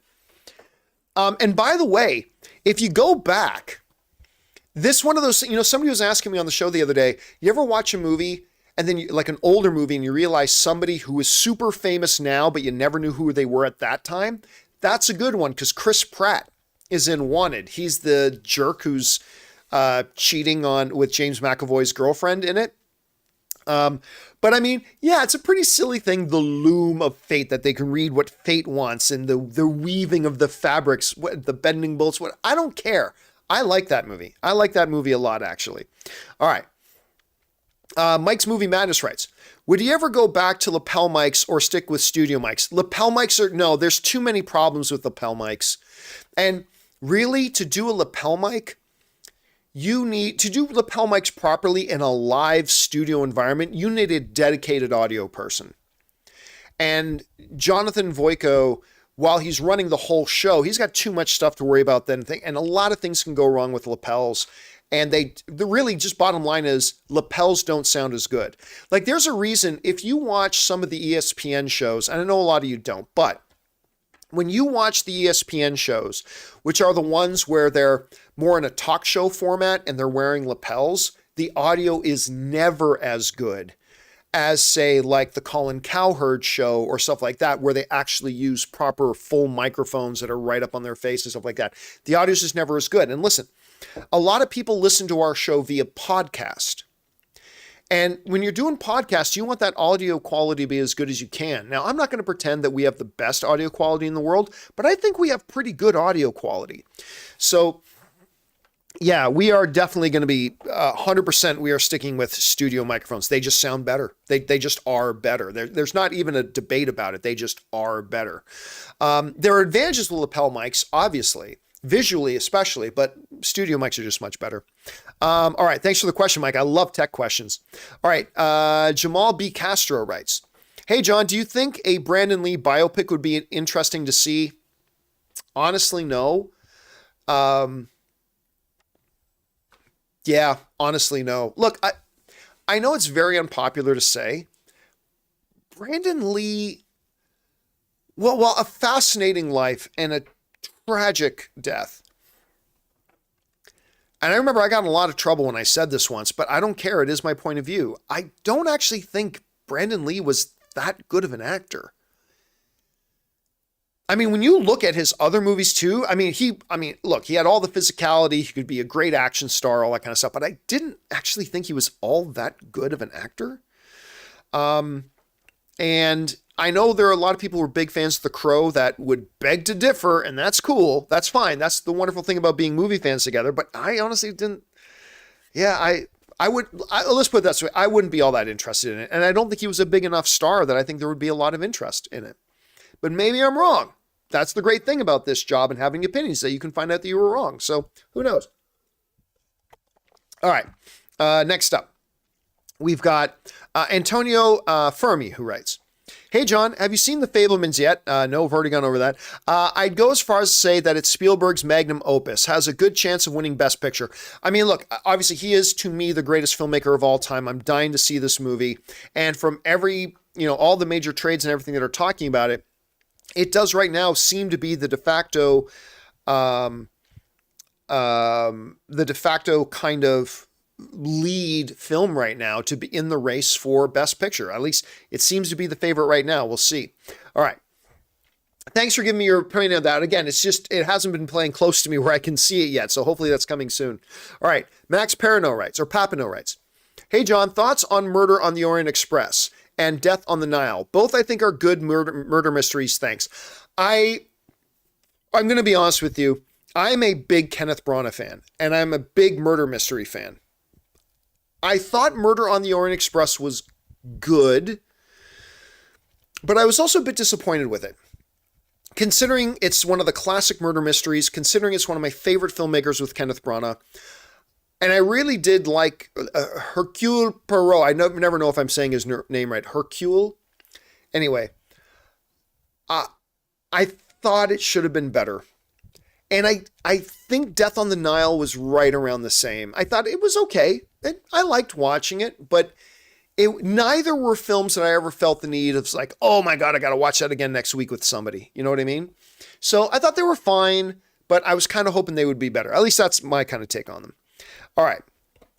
Let's see. Next up, we've got Mike's Movie Madness writes, saw The Menu and Glass Onion, both amazing films. One made me crave a cheeseburger, the other a puzzle box.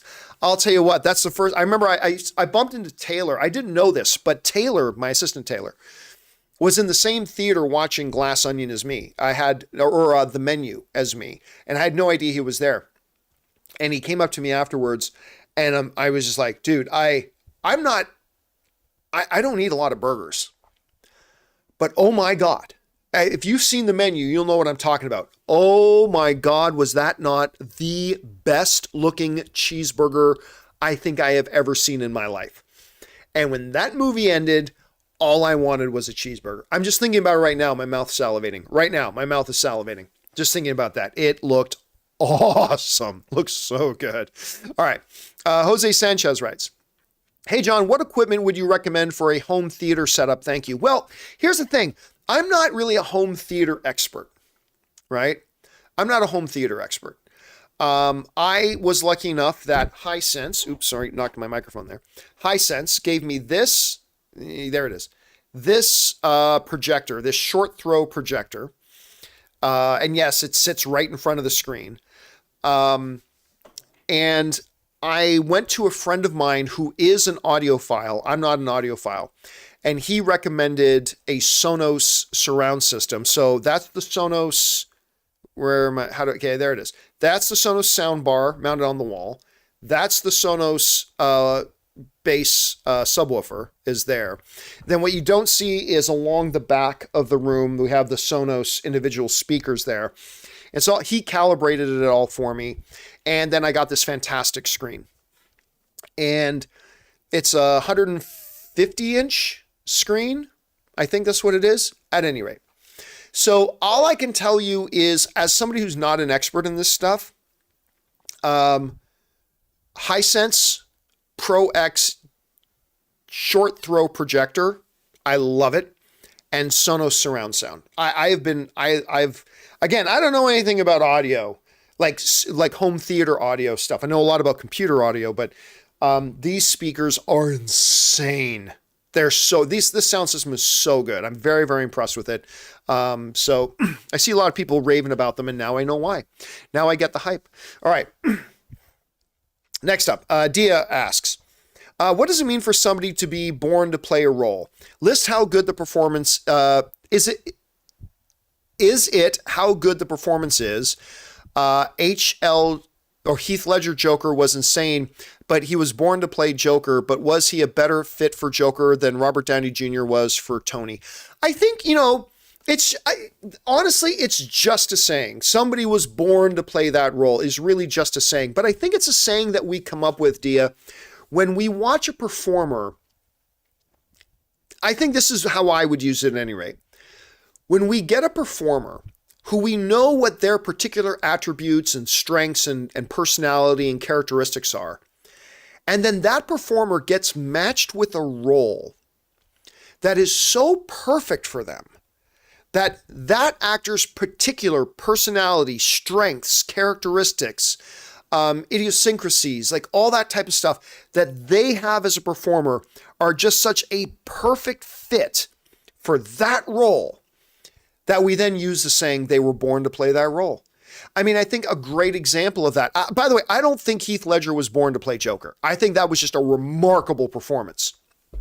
But like Robert Downey Jr. playing Tony Stark, that's a great example of something we would say that is a role he was born to play. And by the way, saying that a performer was born to play the role doesn't necessarily mean that they are better at that than other actors playing other roles.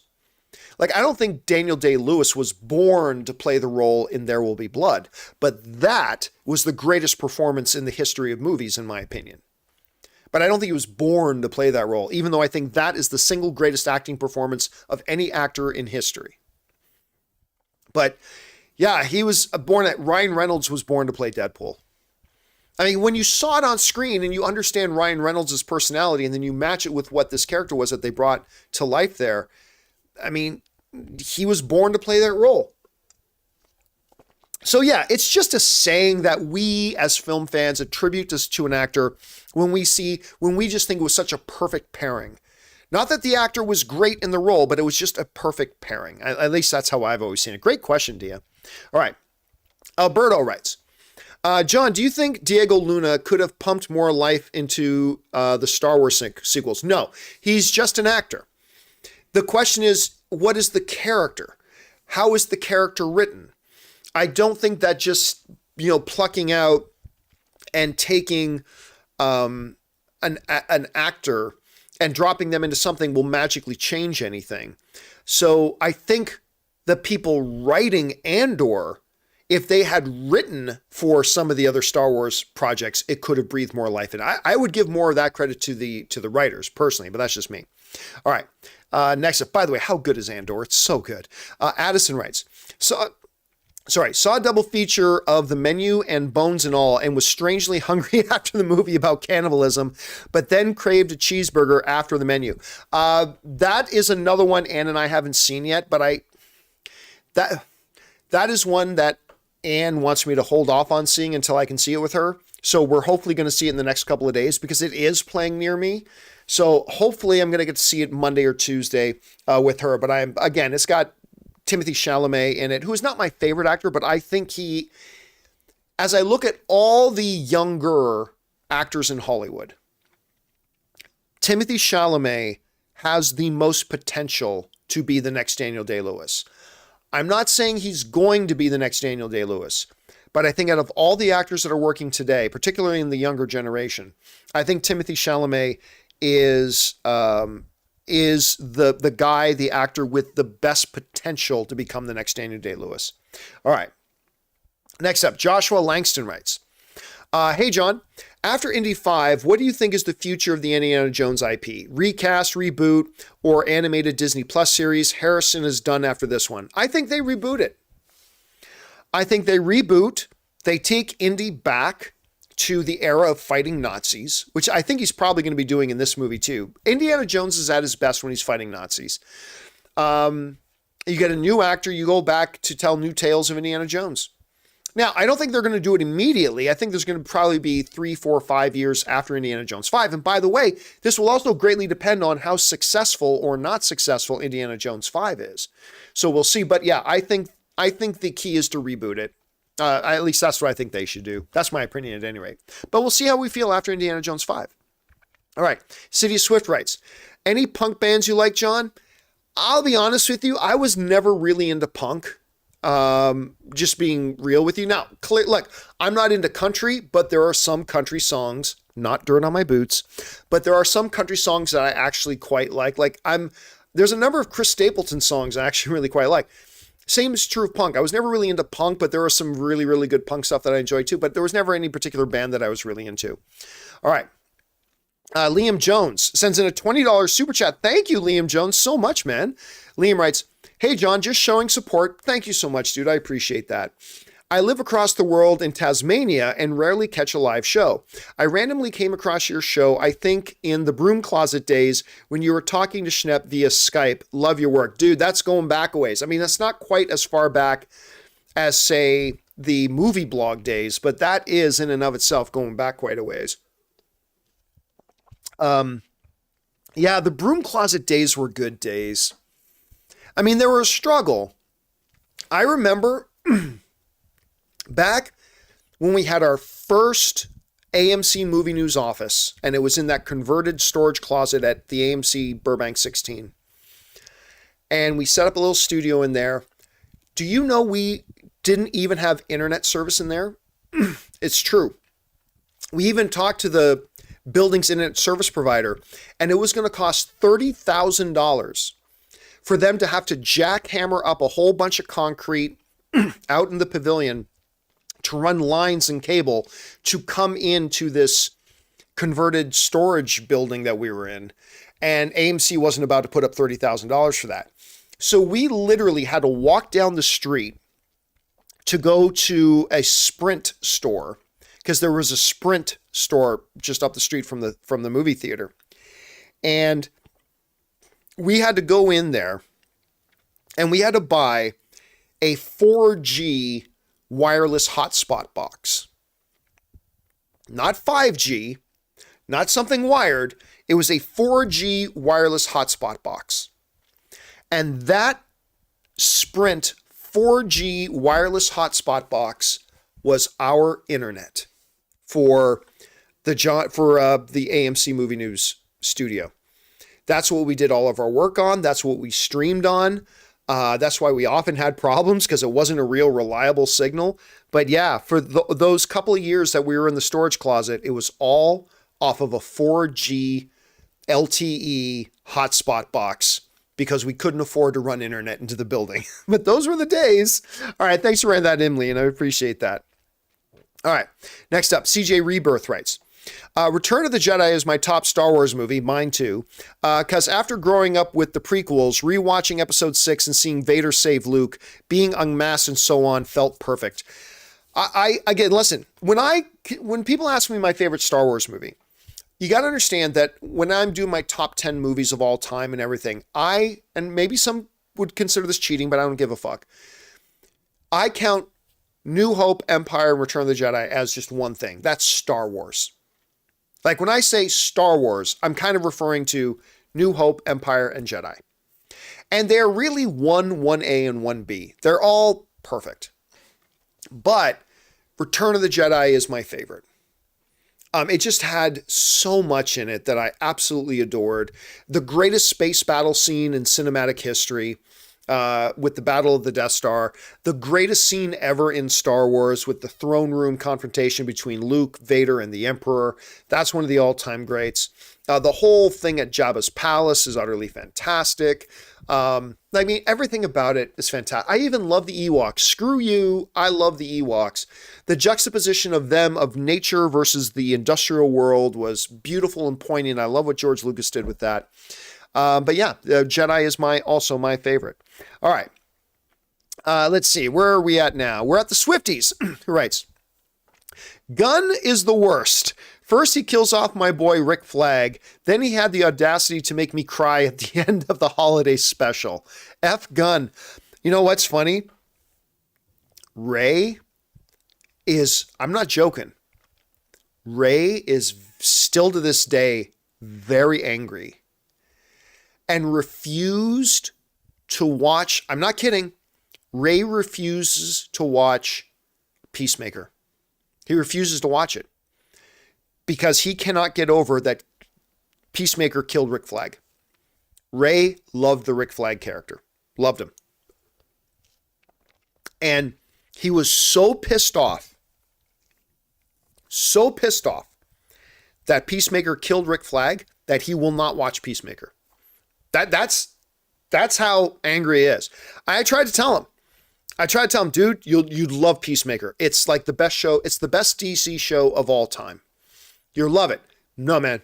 All I'll see is the guy who killed Rick Flag. I mean, he is really pissed off, but you're right, man. I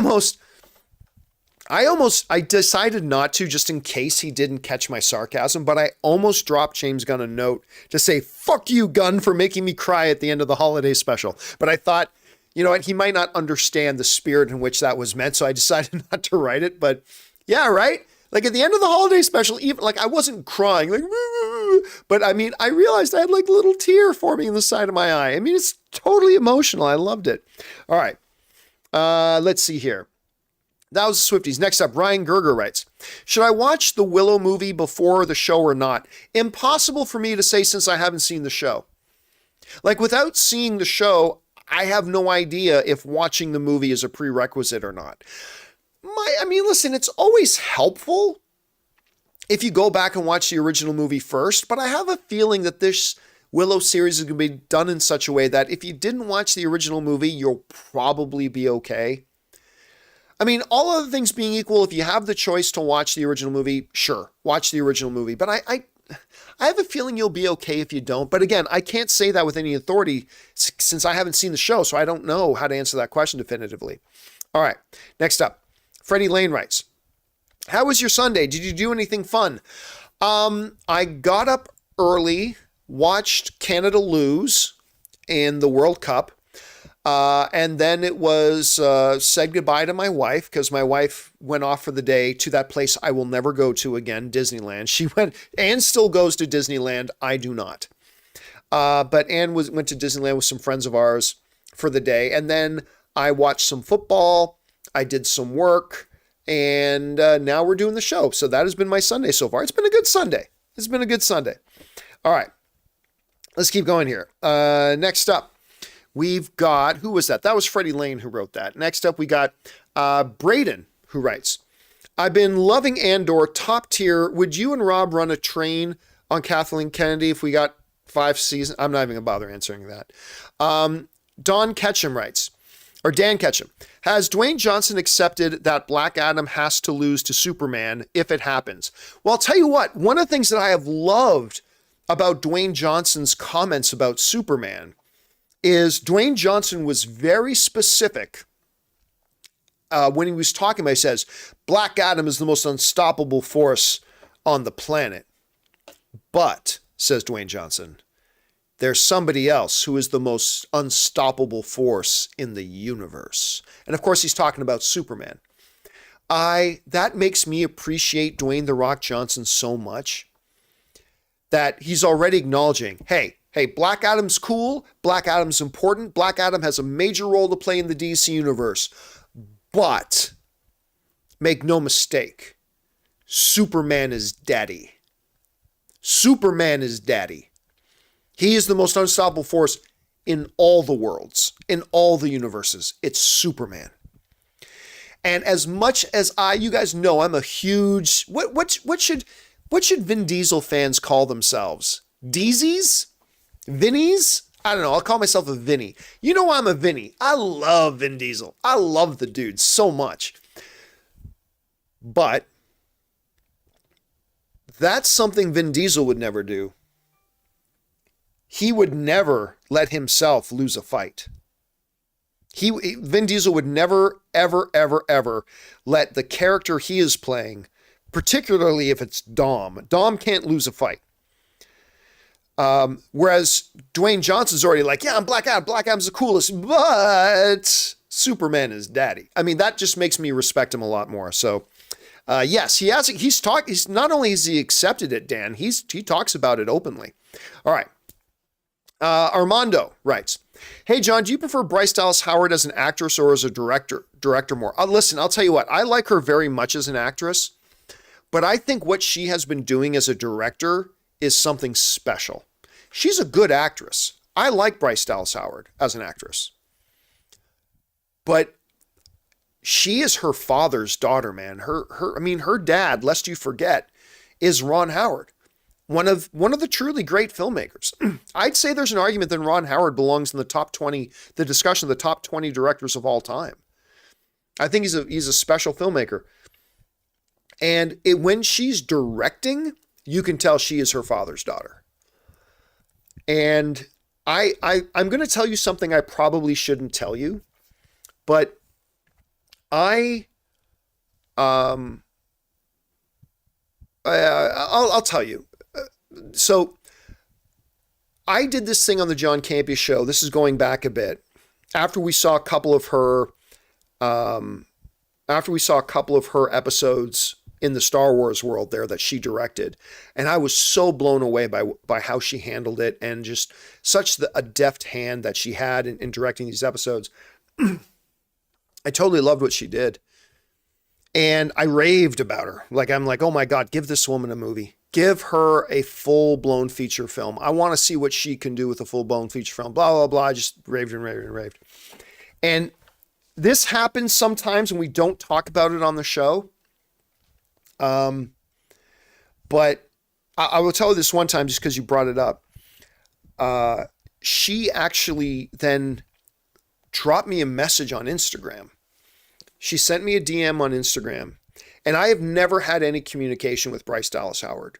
All right. Let's just be clear. I've never had any communication with Bryce Dallas Howard up till this point. And I guess she saw the show where I was going off about how great I think she was and the job she's done, and I want to see her do more, and they need to hand her a Star Wars film and blah, blah, blah. And she saw that, I guess. And she found me on Instagram, and she dropped me a DM on Instagram, and she was super nice. Just wanted to write to say thank you for the kind words that we had to say about her, which I thought was incredibly classy of her, because she's a somebody, I'm a nobody. She doesn't need to write me shit because I'm a fucking nobody YouTuber. Who cares? But I thought it was incredibly nice of her to write to me. And so I wrote her back and forth a little bit. But so while I think to answer the question again, while I think she is a very good actress, she has you can already see that she has the potential to be something very special as a director. And I guess, to use the old adage, the fruit doesn't fall far from the tree. She is truly her father's daughter, man. It looks like she's got a lot of that same stuff that makes Ron Howard how great he is. All right. I don't know if you can tell my voice is starting to go. Let's keep rolling here. We've been going for 2.5 hours, and I don't have a co-host, so I've been talking for 2.5 hours straight, and my voice is starting to go. So if you guys will give me permission and indulge me a bit, I'm going to try to move through the last number of questions here kind of quickly, because I want to get through before my voice totally goes, and I don't want to completely fry my voice because I still got to do a show tomorrow. All right. CJ Rebirth writes, bringing Iger back just seems right going into Disney's 100th anniversary. I have high hopes for Pixar's Elemental and Disney's Wish after what I saw at D23. I'll tell you what, that Elemental thing looks really cool. That little teaser they put out for Elemental, I got right on board with that movie immediately. That one little teaser, just that little teaser in Elemental, told us more about that movie than all the marketing of Strange World ever did. And I'm suddenly very, very excited about that movie. I'm very, very excited for it. All right. Next up, Sam Fisher writes, just saw Glass Onion. I loved it. Cast was great. We'll say that because Knives Out was such a deconstruction and I was waiting for a twist. It doesn't hit as hard, but the twist is just as good as Knives Out. I'll tell you what. Here's the thing, Sam. You guys know how much I love Knives Out. I need to see it one more time. Need to see Glass Onion one more time, but I may like Glass Onion even more than I like Knives Out. Like, that's how good I thought it was. And Daniel Craig as, Inspector Blanc is so good. I think he's every bit as good in this role as he was as James Bond. Now, granted, we have a smaller sample size. We need to see him play it 1 or 2 more times, but I'm loving this franchise. And I'm so glad they're already going to be doing a part 3. I'm excited for it. I love this franchise, man. And yeah, the performances in it were just incredible. All right. Christian Rolver writes, we shouldn't be giving Laris a hard time about feet. Foot love is the best love. We're not giving him a hard time about feet. There's nothing. Hey, listen, you love what you love. I ain't going to kink shame anybody. But there are ways to love things, and there are creepy way to love things. And it's cool. Like I'm not a foot fetish guy myself, but I would imagine if you are, there are ways to be less creepy about it as Laris. That's all I'm going to say. All right. Dildar writes, people are also saying the character in Strange World is being used to indoctrinate children to be gay, which is just really insensitive to think that. Oh, and you also have to be a special kind of insecure little snowflake moron to believe that. You have to be a special kind of insecure, fragile little snowflake to believe, oh my God, they're showing us a gay person. Guess what? I see... What, if you think a kid playing a video game in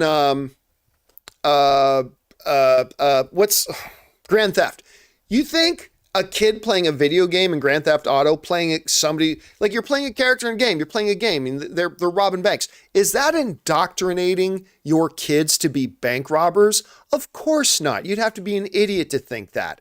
Well, that's the same logic these fucking morons have when they think just the fact that there's a gay character there and existing, how dare they exist, is just there, that's indoctrinating your children. That is just as stupid as believing playing a character in a video game that steals a car or robs a bank or shoots something or somebody, that's indoctrinating your children to rob banks. No, it's not. No, it's not. And having a character just being there and existing on screen, if you considering that is indoctrinating, I think you might be a little defensive. Again, it's not my job to out you, but I think if you're worried that that's indoctrinating you, I have a feeling you might want to talk to somebody because maybe you're a little bit too in denial. All I'm saying is that you have to be a special kind of moron to believe that, because there's no difference. Because if you believe that, then you have to follow your own logic in saying Grand Theft or any of these video games is indoctrinating your kids to be criminals. It's not, and we all know it's not. So why are you so stupid about it? Look, just admit that you're a bigot. Like, just be real. Just come out and say, you know what? Fuck it. Forget the false pretense and these make-believe, straw man arguments. You know what? I'm just going to call it. I'm a bigot. I hate gay people. You know what? Just own your own truth. Just own your own truth. Be what it is. Stop pretending that it's anything else other than that, because that's exactly what you are. Anyway. Okay. Next up. Let's see here. Where are we at? Okay. Yeah. Next up. I don't know how to read this name. CH writes, the support for the LGBTQ rant chef's kiss. And listen, I am not, let me be clear. I am not an LGBTQ supporter. I support people. People in the LGBTQ community, I don't believe they're special. I don't believe they deserve special treatment. I wouldn't consider myself a supporter of the LGBT community. But they're people. Just like you, just like me, and as all people are different in different ways. Some come from Italy, some come from France, some have this color skin, some have that color skin, some are richer, some are poorer, some are faster, some are slower, some are stronger, some are weaker, some do this and some do that. Some love people of this gender, some love people of the same gender. I mean, we're all people. And that's why whenever I hear people bringing up that, having gay people in movies is a political issue, I go, no. Just be really clear. You're the only one bringing politics into this. Gay people are human. It's a human issue. Treating other people with respect and dignity and acknowledging their right to just fucking exist and be portrayed in our media as a real part of our culture that we live in, as they are, on the screen reflecting our reality, is not a political thing. That's just a human fucking decency thing. And I think we all need to start treating other people who are different than us with a little more fucking common decency and respect. So anyway, yeah, there's that. Okay. Let's see here. Next up, we've got... Why can I not... Why? Sorry, I'm pressing the button.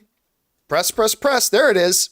Now we've got Sam Fisher who writes, a Wakandan Forever executive producer confirmed that Namor's solo project won't happen anytime soon because of rights issues with Universal, like Hulk. Yeah, that is something that we talked about a couple of months ago. And we're going to talk about that, Sam, a little bit more in depth on the John Campea Show tomorrow. Again, it's not anything we didn't know. If you follow the John Campea Show, you weren't surprised to hear them say that. But we'll talk about it a little bit more on the John Campea Show tomorrow. All right. Let's see here. Next up, we've got... That was Sam. All right. Mac Woody, who writes, do you think Gunn or Safran will do an interview with one of the trades before Shazam Fury of the Gods? I've got to imagine, listen, you're a studio head now. They've only been at the job for a couple of weeks, but you're a studio head now. So yeah, the trades are probably giving them a little bit of a buffer to actually get settled in their offices. But yeah, pretty soon they're going to be doing interviews with trades, and I think you're going to see them do big interviews and probably be a part, at least James Gunn will probably be a part of the marketing campaigns and of the press beat for all the new releases coming out. So yeah, I would expect them to be a part of that. I really would. That's part of the job. That's going to be part of the job, Sam. All right. Or Mac. Sorry, that was Mac. All right. Harry Poppins writes, there are 4 undeniable truths in life: death, taxes, video game movies suck, and Rob's loose lips. He's been doing better as of late, though. Yeah, listen, you guys have no idea. The conversations I have to have with Rob off camera, you actually have no idea. I love Rob. Rob's great. I'm fortunate that I get to work with Rob every day. But yeah, I'm not going to lie to you. There are many times that I hate, Rob, can you step in my office for a second? That I've got to have conversations with him. I mean, it's just, but I think that is part of what I think makes him good. I mean, the fact that he is so enthusiastic and things just come out of his mouth. But that also, there are some bad parts about that I sometimes have to talk to him that he's got to reel in. But yes, he has been doing a little bit better lately. All right. Let's see here. That was Harry. Next up, Christian Rohrer writes, predictions. Series of House of the Dragon ends with Jaime Lannister stabbing the Mad King in the back. I don't think they're going to go that far. I honestly think everything with House of the Dragon will be significantly before any of the events, even loosely connected to the actual Game of Thrones thing. So you might be right, Christian, but I don't know that you're wrong. You may be right. My guess is all the future series would probably happen within the same 50-year range or something like that. At least that's my guess. I think it'll all be well before the events of Game of Thrones, but you might be right. All right. Jason writes, thank you for being inclusive. Again, I am not actively inclusive. I'm not. I'm just against exclusion. And they are different. I don't go out of my way to be inclusive, but I damn well make sure I go out of my way to not be to be an exclusionist. I damn well make sure I don't go out of my way to do that. And again, some people say there's an agenda of inclusion in Hollywood today. And I say, no, you are factually wrong. There's not an agenda of inclusion in Hollywood today. What we are seeing today in Hollywood is slowly, the ending of the agenda of exclusion. Because Hollywood has had an agenda of exclusion for over 100 years, of keeping anything and anyone, including women, in their place or out of sight. So yeah, when any time somebody brings up the ignorant argument, there's an agenda, there's an inclusion agenda in Hollywood today. I say, no, no, no, no. What you're mistaking is that they're taking apart and dismantling the existing agenda of exclusion. And what you are actually saying is you want to hold on. You want them to keep that. You want to just keep that agenda of exclusion as much as you can. But I'm sorry, that agenda is dying and it needs to go. So seeing other people from different walks of life appearing on our screens is not a byproduct of an agenda of inclusion. It's a byproduct of ending the century-old agenda of exclusion. That's what that is, ending that agenda. So that's just, yeah, I don't even consider myself an inclusionist. I just believe really strongly against exclusion. That's just my thing. All right, anyway, thanks for your thoughts, man. I appreciate that. All right, let's see here. Resonant Justice writes, I'm getting a tonsillectomy next week, first ever surgery. Any advice or good wishes? I'm nervous as heck. So much pain I'm going to deal with. Yeah, listen, I'm not going to lie to you. I had one of the most traumatic events of my childhood, other than certain other things, was I remember being in the hospital to get my tonsils taken out. And oh my God, I remember being in the hospital and my mom and dad leaving. They had to leave. But I was terrified. Now, from what I understand too, so I was lucky. I got my tonsils taken out when I was younger, but I understand that the older you are, it makes it more inconvenient to get your tonsils out. So it's probably going to be uncomfortable. But that being said, it is such a standard procedure. There's nothing to be nervous about. It's a standard thing. Yeah, it sucks. It's something you haven't had before, but honestly, it's nothing to worry about. You're gonna have a certain period of time where it's gonna be, uncomfortable and it's gonna be a bit inconvenient. But you're gonna eat a lot of ice cream, and you'll be good, my friend. But I get it. If it's your first ever surgery, I get why you'd be a little bit nervous. All right, next up, Ant Banks writes, do you ever miss news media from 30 years ago when we didn't have political pundits and news organizations that put out propaganda for profit? Yeah. Yeah, I mean, what was the name of that show? Damn it. What was the name? It was on HBO and it starred, I'm freezing on Jim Carrey's co-star in Dumb and Dumber.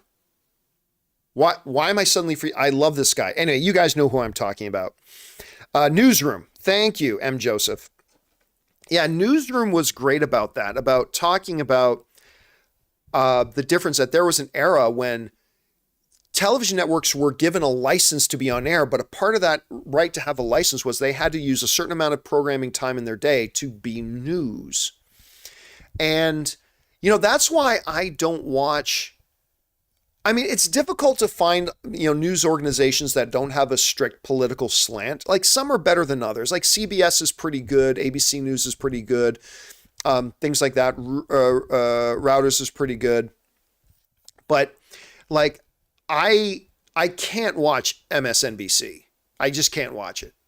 I can't watch Fox News. I just can't watch it because every single thing that is news is really just their own political angling from two different extremes. MSNBC on the left, Fox News on the right.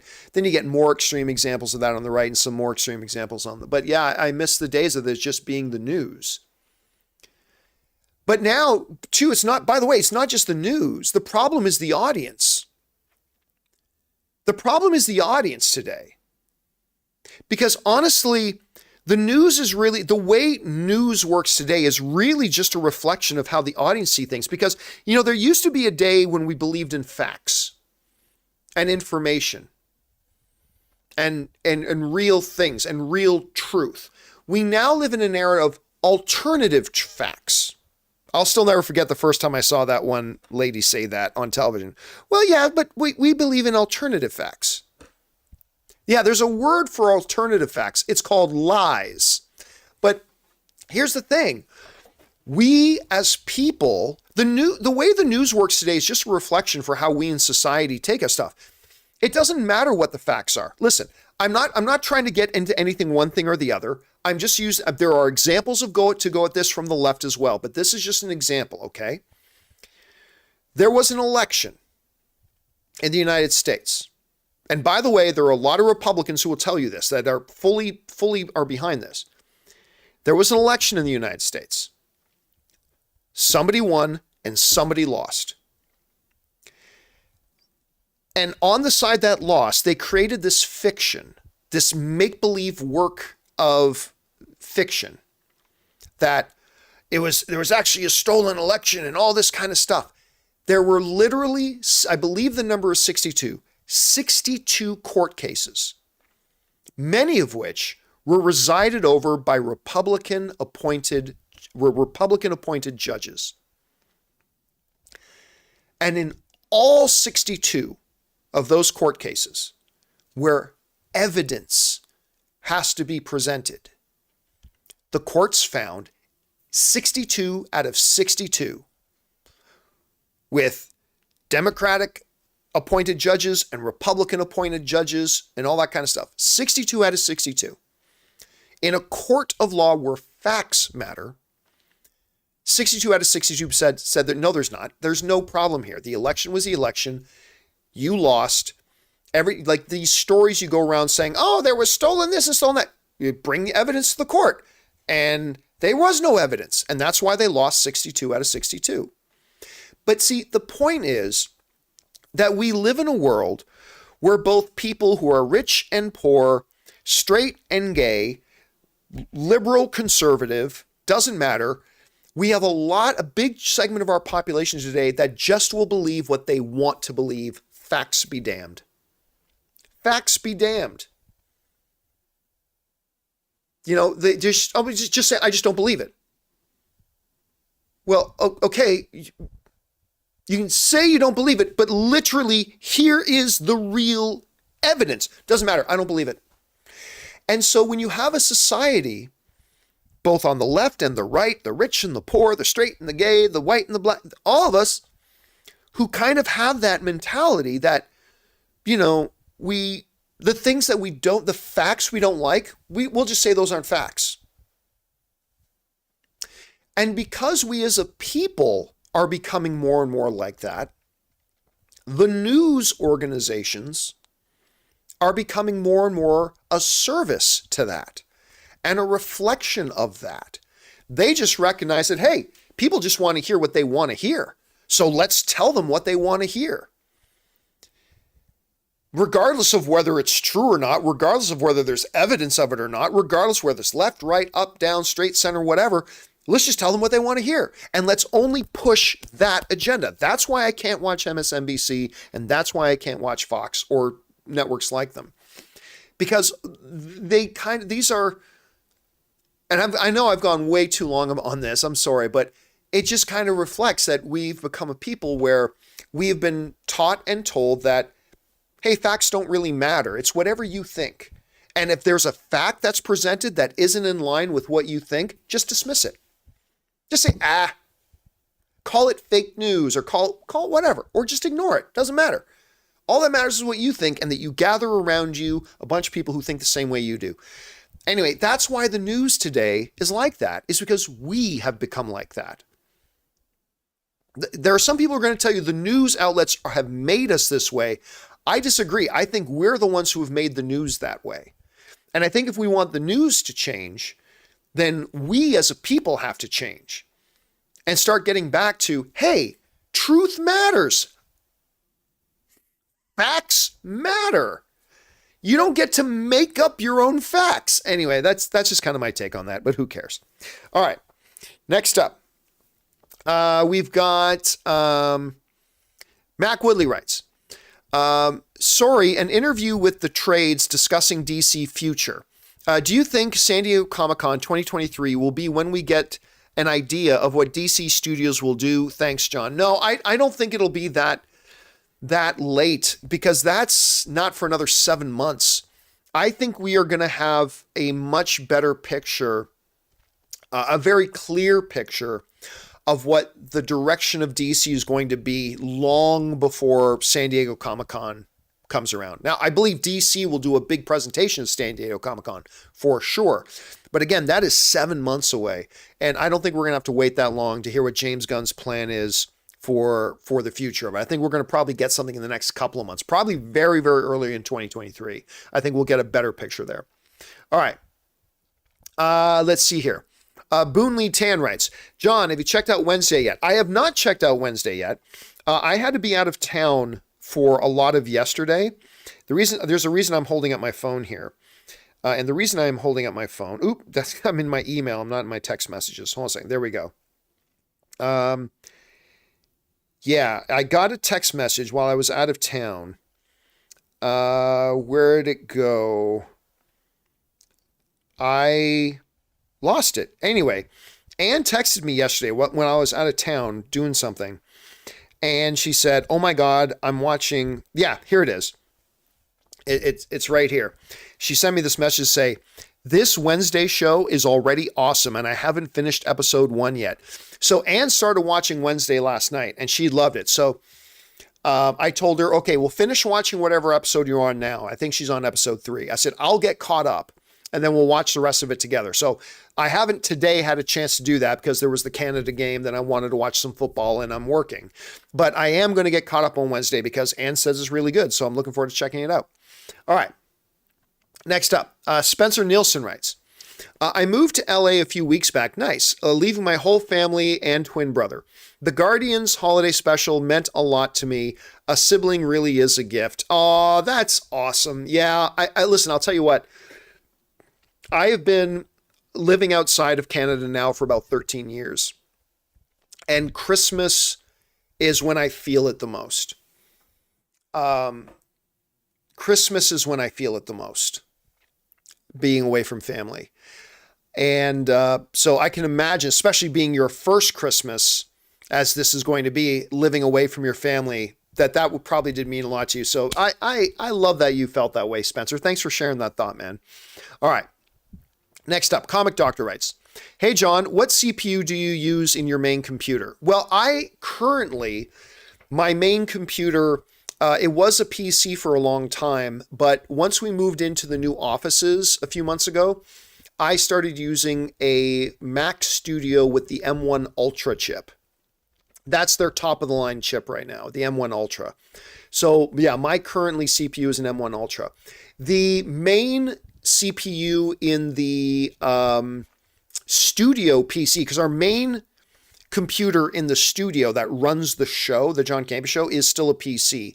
And that is running the AMD, I want to say it's the 9750X.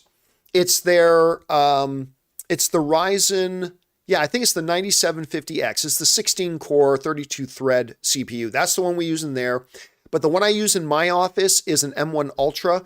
The one I'm using right now, I'm running this right now off an M1 Max, an M1 MacBook Pro 16-inch with the M1 Max chip in it, which is one step below the M1 Ultra. And man, gotta say, these processors smoke. So do those AMD ones. Those AMD ones absolutely smoke. They're great. And so do these M1 chips. All right. Hopefully you found that helpful, Comic Doctor. All right. Last couple of questions here. Sam Fisher writes, introverts unite. Introverts untie. I mean, unite. Yeah, I'm a bit of an introvert myself, man. Terry McGinnis writes, is FIFA over for you? Sorry about Canada today. Yeah, it's pretty much over. The World Cup is over for me, but I will probably watch, like I said earlier today, I'll probably watch the final game. I'll probably watch the championship and whoever it comes down between. All right, and then Fangblaze71 writes, who was your favorite Phase 4 villain? We got a lot of good ones, but mine has to be Wenwu, aka Mandarin. He was so cool and didn't get a chance to get the last one in there. I completely agree. It was Wenwu. Agatha was great, but Agatha was not the villain of WandaVision. Wanda was actually the villain of WandaVision. And she was a great villain. Let's see. Who else? I mean, yeah, really, the best villain of the MCU Phase 4 is Wenwu, played by Tony Leung. I mean, I still believe there's an argument to be made that he should get a best supporting actor nomination. He's not going to, but I thought his performance was on that level. I thought he was fantastic in it. So, but yeah, what do I know? All right, guys, that'll do it for today's installment of the Ask Me Anything. And you guys certainly did ask me about a lot of different things, but that's what we're here to do. It's a little bit more intimate and personal of one. We've gone almost 3 hours. We started at 5. It is now 7:51. My voice is now shot. I need to take a break. Go watch the ending of the Sunday night football game, I guess, a little bit, and then I'm going to start working on tomorrow's show. Hey guys, thank you so much for being here and joining me here tonight. This was a lot of fun. I hope you enjoyed it too. Big special thank you to all you guys who sent in super chats. Number one, because you gave us great fun things to talk about, but number two, you actually participate in supporting our show and supporting our channel and all of us involved with the channel. Thank you guys so much for your support. Make sure you guys come back and join us tomorrow for the John Campea Show. We got me and Rob and Chris are going to be in there. Ray will be in studio as well. So make sure and come and join us for that. And we'll see you tomorrow, guys. So that'll do it for us for now. Thanks a lot for being here, my friends. My name's John Campea. And until next time, everybody, bye-bye.